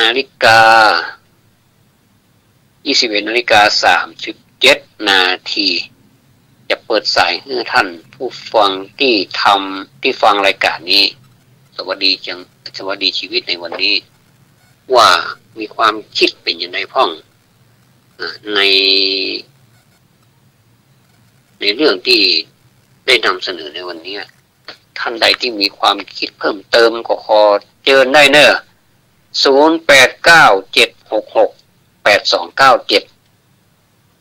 0897668297ซึ่งก็มีเวลาพอสมควรอยู่20 กว่านาที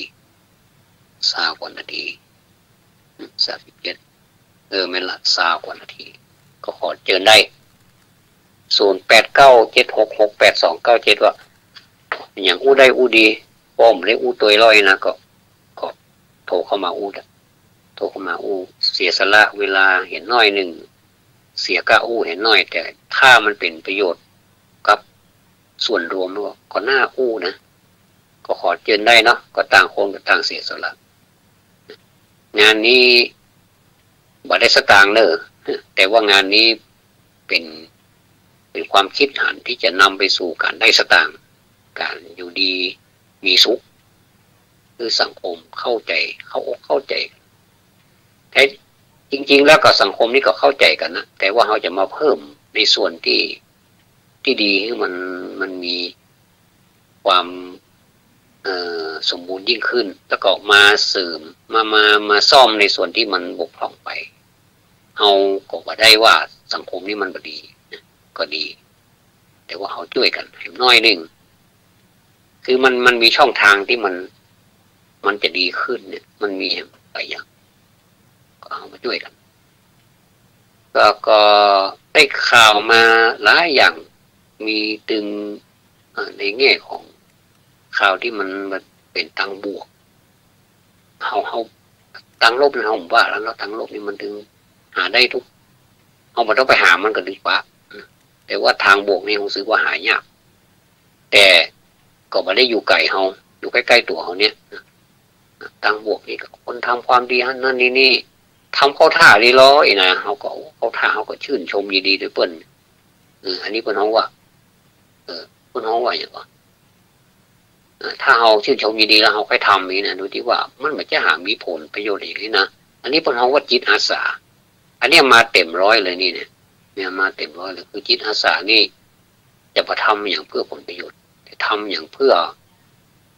ความดีทำดีเพื่อดี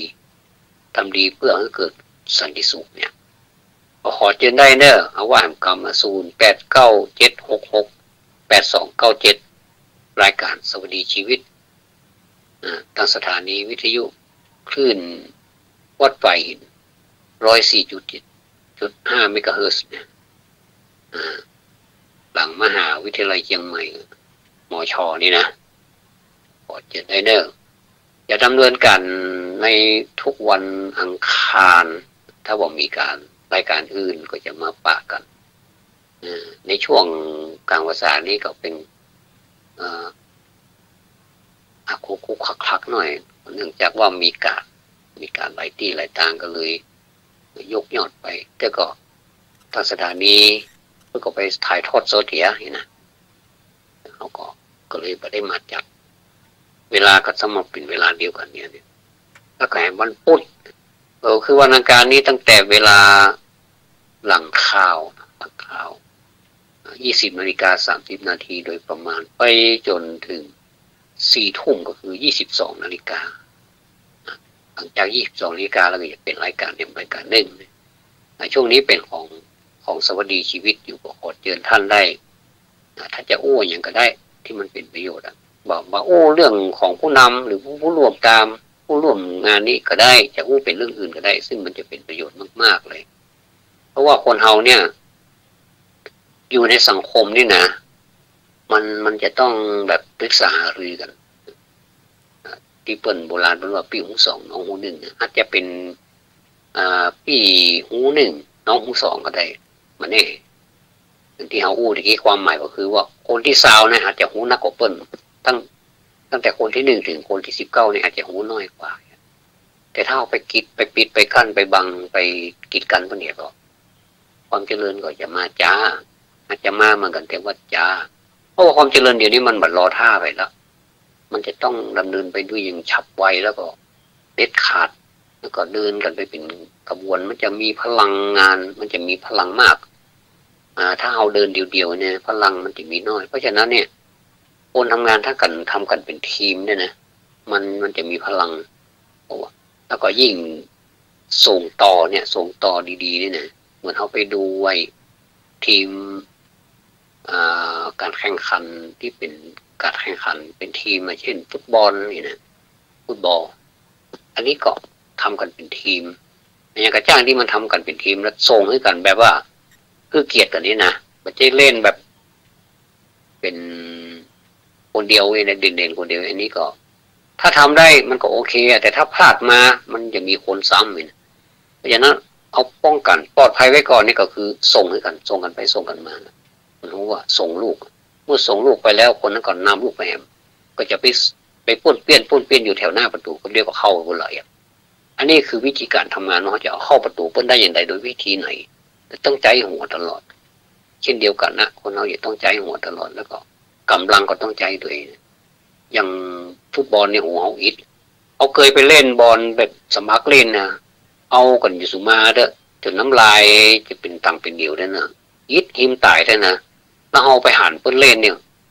มูนี้เปิ้นซ้อมกันยังขนาดนักเลยเนาะขนาดนักเลยโอ้เอาหันเปิ้นวิ่งนี่นะโอ้ถ้าจะเป็นโอ้โหเท่าใดเป็นเท่าใดเนาะถ้าเป็นระยะทางเขากำหนดมาได้แบบต ต้องฉับไวต้องมีจะอ่อนแอบ่ได้อ่ะก็คือบ่มีสิทธิ์ที่จะอ่อนแอบ่มีสิทธิ์ที่จะเมื่อยที่เจ็บที่จะไปปวดฟันในขณะนั้นก็ยากเหมือนกันเด้อก็จะปวดมันหายหมดอ่ะคือต้องการที่จะเอาชนะอย่างเดียวนี่นะปวดฟันก็หายปวดหัวก็หายปวดนั้นปวดนี่หายหมดคือตื่นหาบ้านนี่นะหรือว่าไอ้ยังกระจ้างเด้อตัดออกไปหมดอ่ะมุ่งจะเอาประตูอย่างเดียวนั่นน่ะอันนี้เป็นห้องว่าการกีฬาเนี่ยถ้าเอามุ่งอย่างนี้นะโอ้มันไปโลกนะแล้วก็ขอทวนแห่งกรรมเนาะในเมื่อท่านบัดโทรไปก็บอกเป็นอย่างนะอยากจะฟังก็ขอเชิญอยากทบทวนแห่งกรรมว่าคำว่าผู้นำเนี่ยยกตัวอย่างนะที่อย่างโจรอย่างเงี้ยนี่ก็เป็นผู้นำได้นะเป็นผู้นำโจรนะอันนี้ได้นะในความหมายมันได้แต่ว่าความเป็นธรรมบ่มีเดือดร้อนหรือไม่ก็เป็นผู้นำอันธพาลอย่างนี้ก็ได้หรือว่าเป็นหัวโจกอย่างเงี้ยเป็นของผู้นำแต่ก็บอกได้เป็นพิษมันพิษหรือมั้งอย่างนี้เดี๋ยวจะว่าผู้นำนี่แสดงว่าคนที่มันเป็นนำไปยกพวกตีกันนี่ก็ถือว่าผู้นำก็ใจได้กันนี่มันใจหรือไม่ได้มันไม่ใช่เป็นผู้นำโดยธรรมจะต้องเติมคำว่าผู้นำโดยธรรมด้วยเจอเนอร์ส่วน897668297วันนี้นำเสนอเรื่องภาวะของผู้นำแล้วก็เรื่องของเศรษฐีซึ่งเศรษฐีนี่คือมีนามว่าอนาถปิณฑิกะซึ่งเป็นเศรษฐีที่ไปสร้างวิหารเจตวันยิ่งใหญ่นะเป็นมหาวิหารเสี่ยงหลายโกฏก็มีคนใดพ้องที่บอกรู้จักอนาถปิณฑิกะคืออนาถานี่ก็คือปิณฑิกะนี่ก็เป็นก้อนเข้าเนาะคือก้อนเข้าเพื่อคนยากเลยเนาะอนาถาก็คือคนยากปิณฑิกะก็คือก้อนเข้าก็คือหมายความว่าใครก็ตามมาที่มาบ้านของอนาถาบ่ได้กินข้าวนี่เป็นบะหมี่จะต้องอิ่มท้องไปทุกครั้งเลยที่มาอันนี้คือเศรษฐีในยุคของพุทธกาลและเศรษฐีในสมัยนี้ก็ยังมีอยู่คำว่าเศรษฐีนี่มีทุกยุคทุกสมัยท่านผู้ฟังก็คือมันคนมีสตางค์นั่นแหละคนของว่าเศรษฐีคนมีสตางค์มีสมบัติพระสถานนักอันนี้พวกของว่าเศรษฐีแต่เศรษฐีก็มีอยู่หลายอย่างบางทีก็เป็นเศรษฐีทรัพย์แต่ว่าไม่ใช่เป็นเงินสดเป็นเศรษฐีตีกันเศรษฐีนั่นสินี่แต่ว่าคนเขาก็เขาว่าเศรษฐีเหมือนกันแต่ว่าอนาถปิณฑิกะนี่เป็นเศรษฐีที่มีสตางค์อยู่ในมือจ่ายไปเลยซื้ออย่างจะเอาอย่างก็จ่ายทรัพย์เลยอย่างเงี้ยก็มีอยู่หลายเศรษฐีเหมือนกันวันพรุ่งนี้ก็จะมีคนไปวัดกันนักเพราะว่าเป็นวันสุดท้ายของการอยู่จำภาษาของพระภิกษุสงฆ์ที่อยู่จำภาษากันตลอด3 เดือนก็ดีฝนเมื่อกลางภาษานี้ก็บอกพอตกตะใดก็มาตกเมื่อกี่วันมานี้ก็ตกรวดวันรวดคืนก็นำมาซึ่งความเย็นฉ่ำแต่ว่าอย่างหนึ่งก็นำมาซึ่งการปวดหัวเหมือนกัน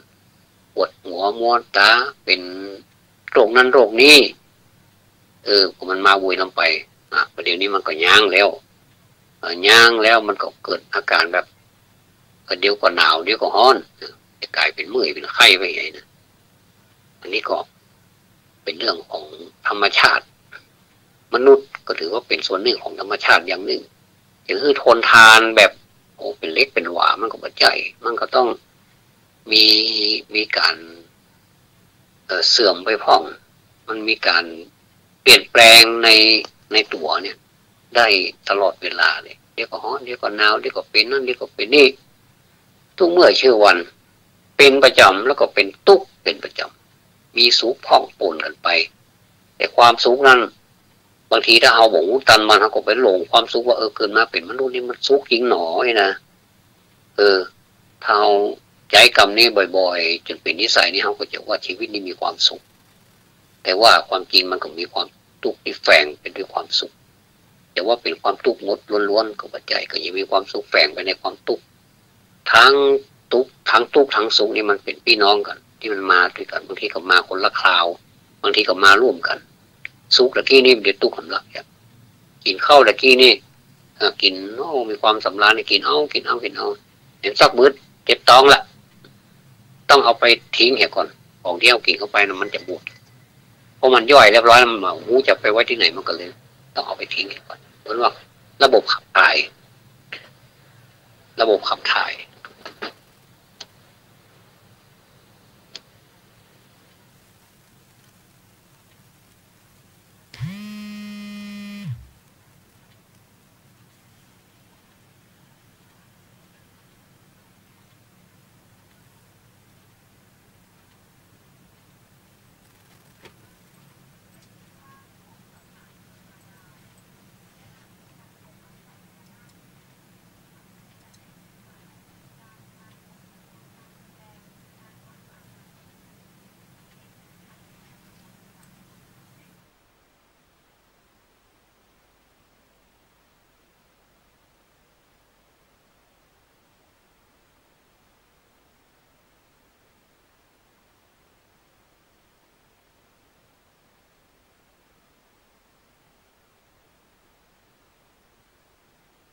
ขณะนี้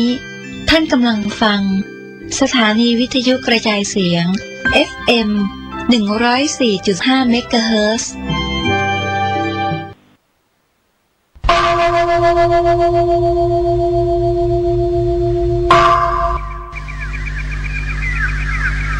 พรุ่งนี้เป็นวันพระขอเชิญลดละอบายมุขทำจิตใจให้สงบสะอาดปราศจากสิ่งเศร้าหมองทั้งปวงเข้าวัดฟังธรรมแล้วไหว้พระสวดมนต์ตามสมควร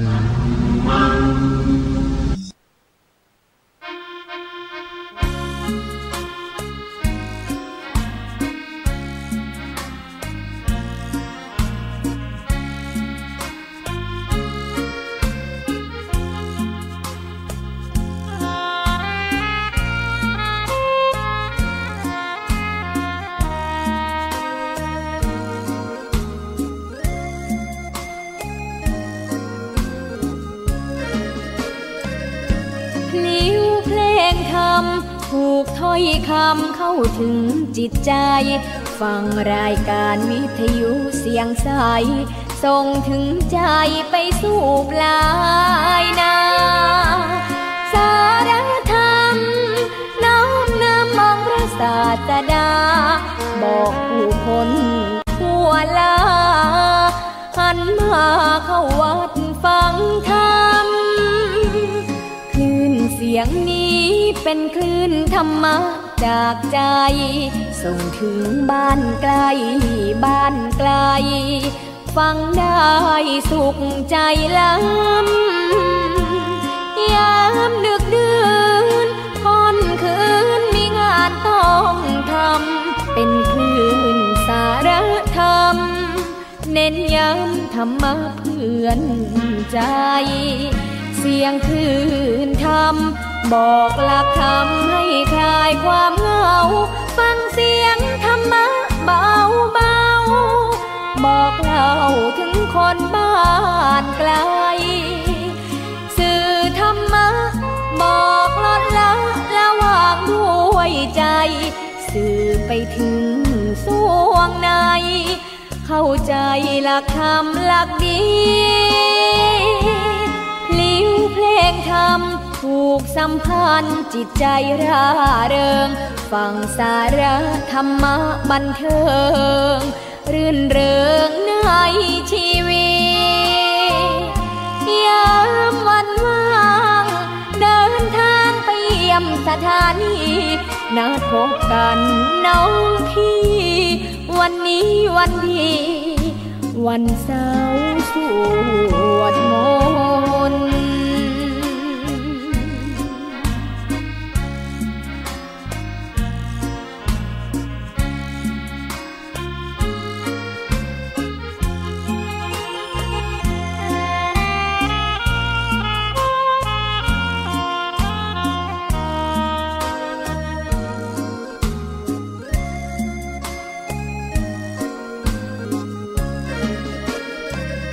เสียงคลื่นธรรม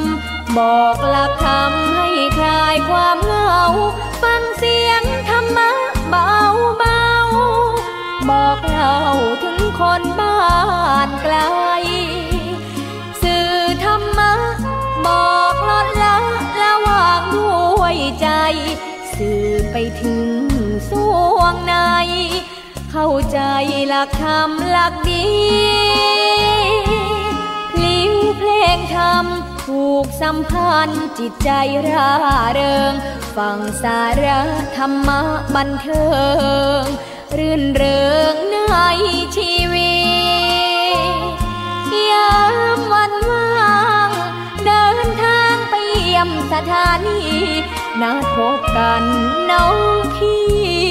วันนี้วันดีวันเสาร์ส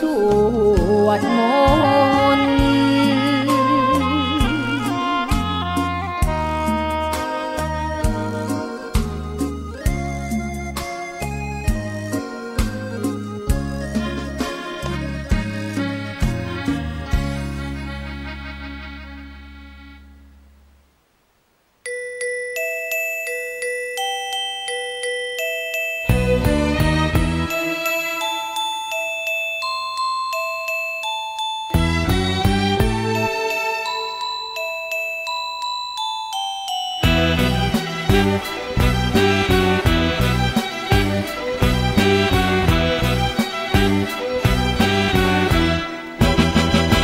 ทิติยานังทิติภูตังทิติธรรมัง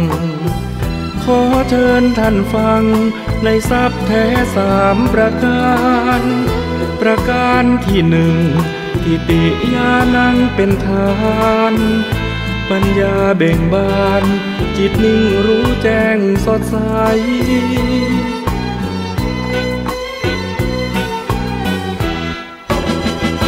ทิติภูตังบอกต่อให้ฟังประการที่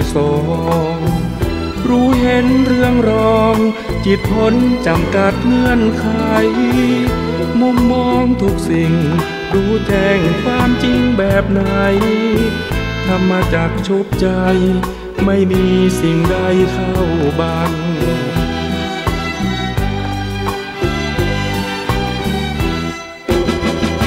ประการที่3ทรัพย์นี้งดงามหนักหนาพระท่านบอกว่าก็คือทิติธรรมังธรรมเดิมที่แท้พ้นจากสังขารธรรมจิตว่างเลิศล้ำหรือสุญญตานิพพาน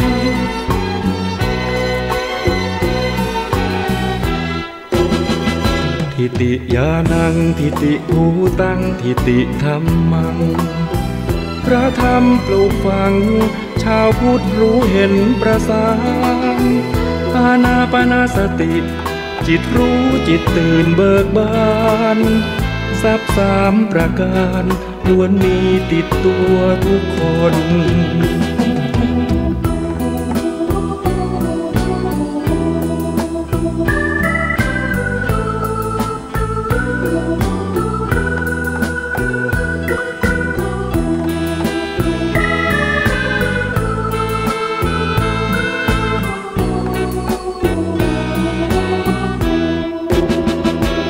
การที่3ทรัพย์นี้งดงามหนักหนาพระท่านบอกว่าก็คือทิติธรรมังธรรมเดิมที่แท้ พ้นจากสังขารธรรมจิตว่างเลิศล้ำหรือสุญญตานิพพาน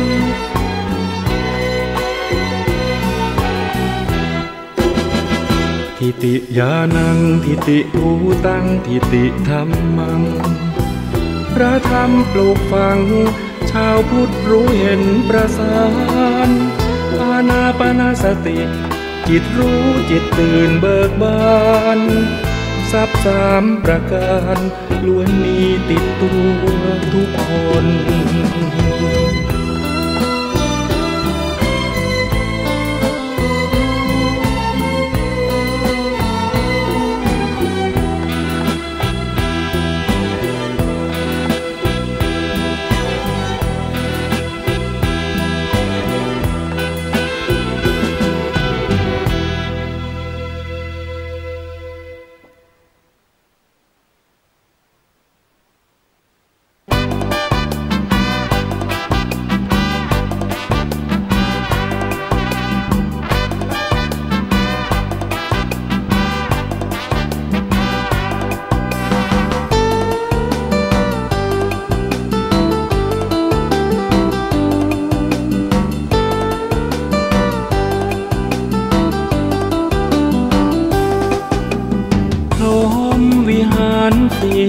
ธรรมะนี้คือหลักธรรมเมตตาข้อหนึ่งข้อนำข้อสองดีล้ำความกรุณามุทิตามีมาต่อดีจริงหนอฟังเถิดนาข้อสามแล้วสี่ตามมาคืออุเบกขาสูงค่าแห่งธรรมข้อหนึ่งคือความเมตตาปรารถนาให้ผู้อื่นสุขล้ำกรุณาประเสริฐเลิศล้ำหวังคนอื่นพ้นกรรมพ้นทุกข์โผยภัยถึงมุทิตาแปลเลยนะยินดีจากใจปรารถนาให้ผู้อื่นสบายเขาดีเขาได้เราก็ยินดีข้อสี่สุดท้ายแล้วนะคืออุเบกขามาฟังดูสิการวางเฉยสงบท่าทีพรหมวิหารสี่แม้ช่างดีจังเลย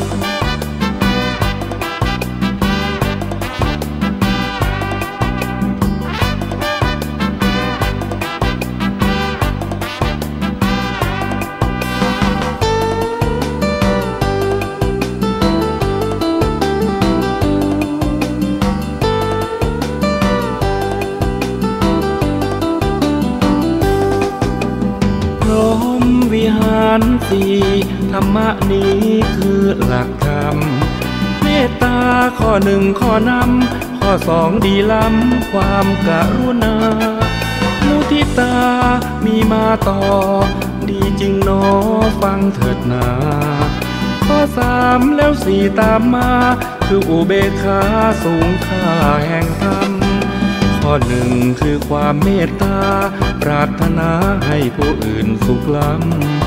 กรุณาประเสริฐเลิศล้ำหวังคนอื่นพ้นกรรมพ้นทุกข์โผยภัยถึงมุทิตาแปลเลยนะยินดีจากใจ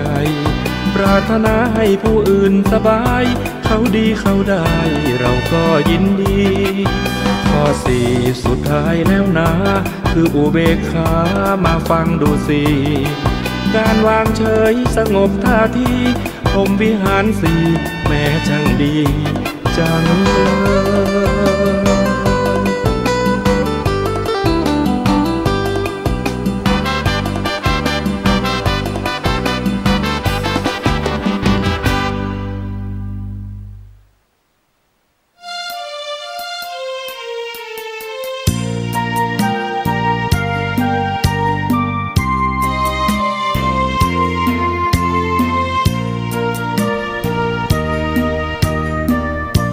ทุกวันนี้มีความสุขหัวใจไม่โลภโกรธหลงอะไรมีธรรมวินัยใส่ใจเป็นสุขไม่โกรธไม่แค้นไม่เกลียดใครให้ใจเราทุกข์ปล่อยวางร่าเริงสนุก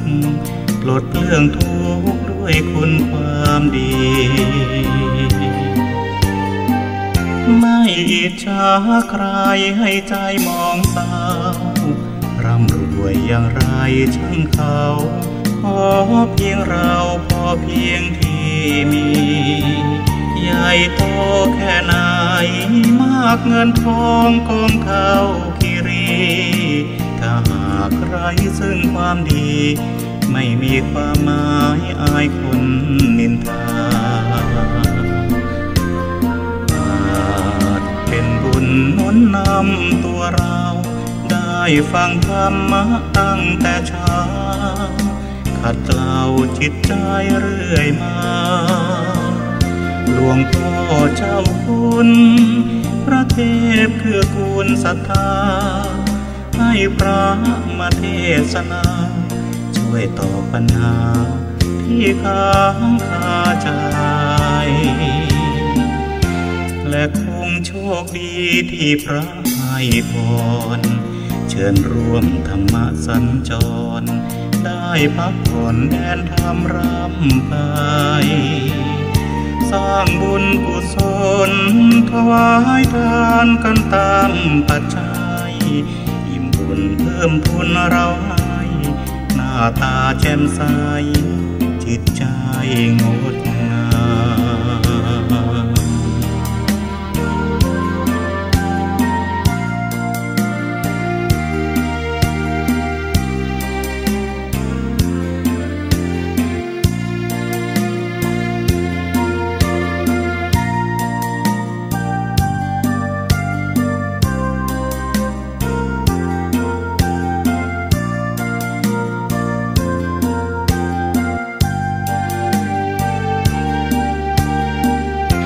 และคงโชคดีที่พระให้พ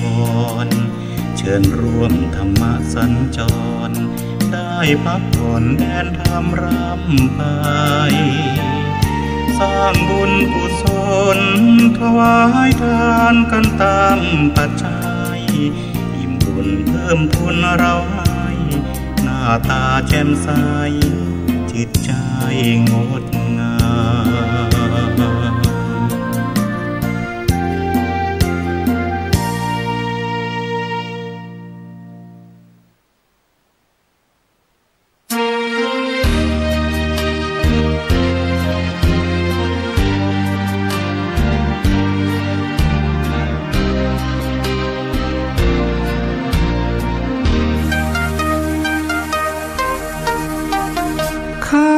มมันให้ตายไปเลยดีกว่าให้มันฆ่าเรากิเลสมัวเมาเผามันให้สิ้นอย่าเสียดายอยู่ไปให้มันย้ำหมิ่นเกาะกินหัวใจเราสิ้นดีดดิ้นไปตามต้องการองค์พระสัมมาเมตตาสอนสั่งฟังไว้ให้ดีสติเรามีปัญญาคงมันหยุดยั้งใจและกายไม่ให้ฟุ้งซ่านเชื่อคำพระโพธิญาณจงประหารกิเลสทิ้งไปโกรธกันเกลียดกันใจนั้นมันให้รุ่มร้อนอยู่อย่างเบื่อเหนื่อยกายทายทอนทนหม่นหมองว่าวุ่นสวงในเธอจ้าเธอหยุดคิดสักนิดได้ไหมเปลี่ยนเกลียดโกรธมาให้อภัยที่เลวร้ายกลายเป็นดีแน่ฆ่ามันให้ตายจากใจดีกว่ามาทรมานกิเลสเผาผลาญทุกวันจนแย่สิ้นลมไปสู่ทางอบายแน่ๆโลภโกรธหลงปลงได้มีแต่ความสุขแท้อยู่ในหัวใจ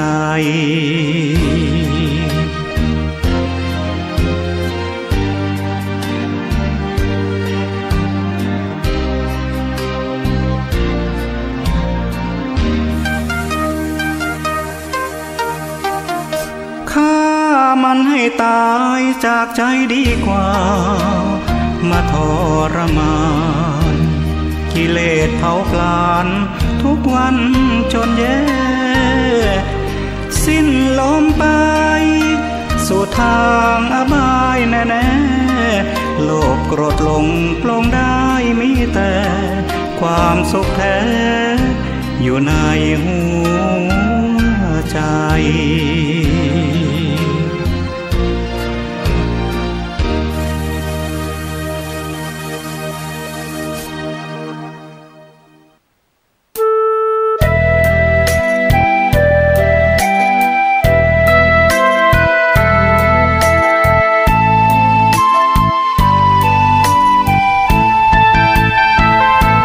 ฝากท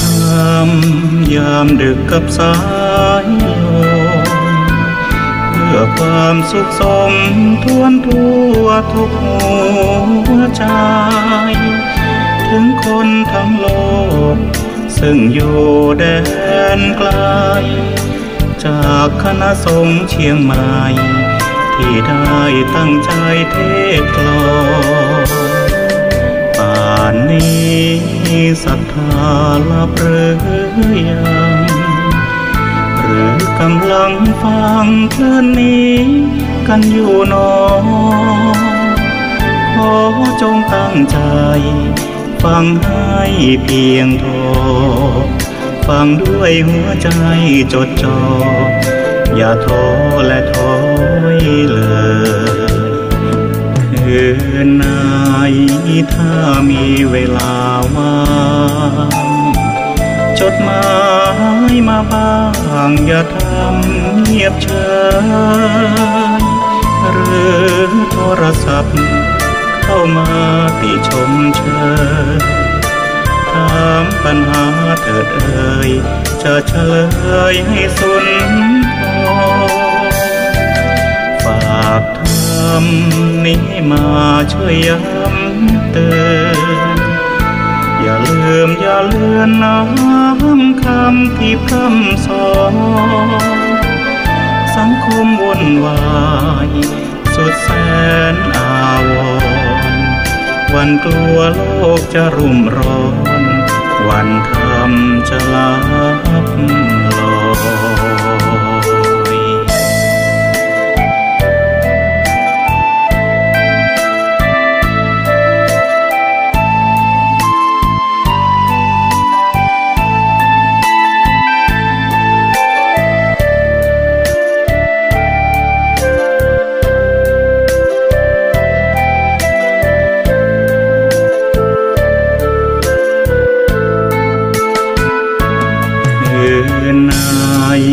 ถ้ามีเวลาว่างจดหมายมาบ้างอย่าทำเงียบเฉยหรือโทรศัพท์เข้ามาติชมเชยถามปัญหาเถิดเอ่ยจะเฉล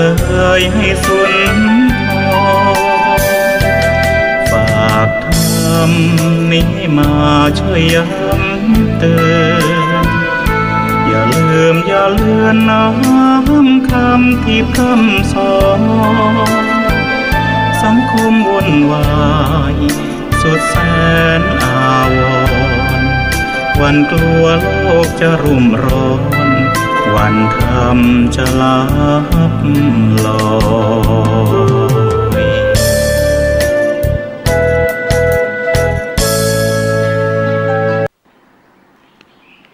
เจริญสุขสาธุชนญาติโยมท่านผู้ฟังทั้งหลาย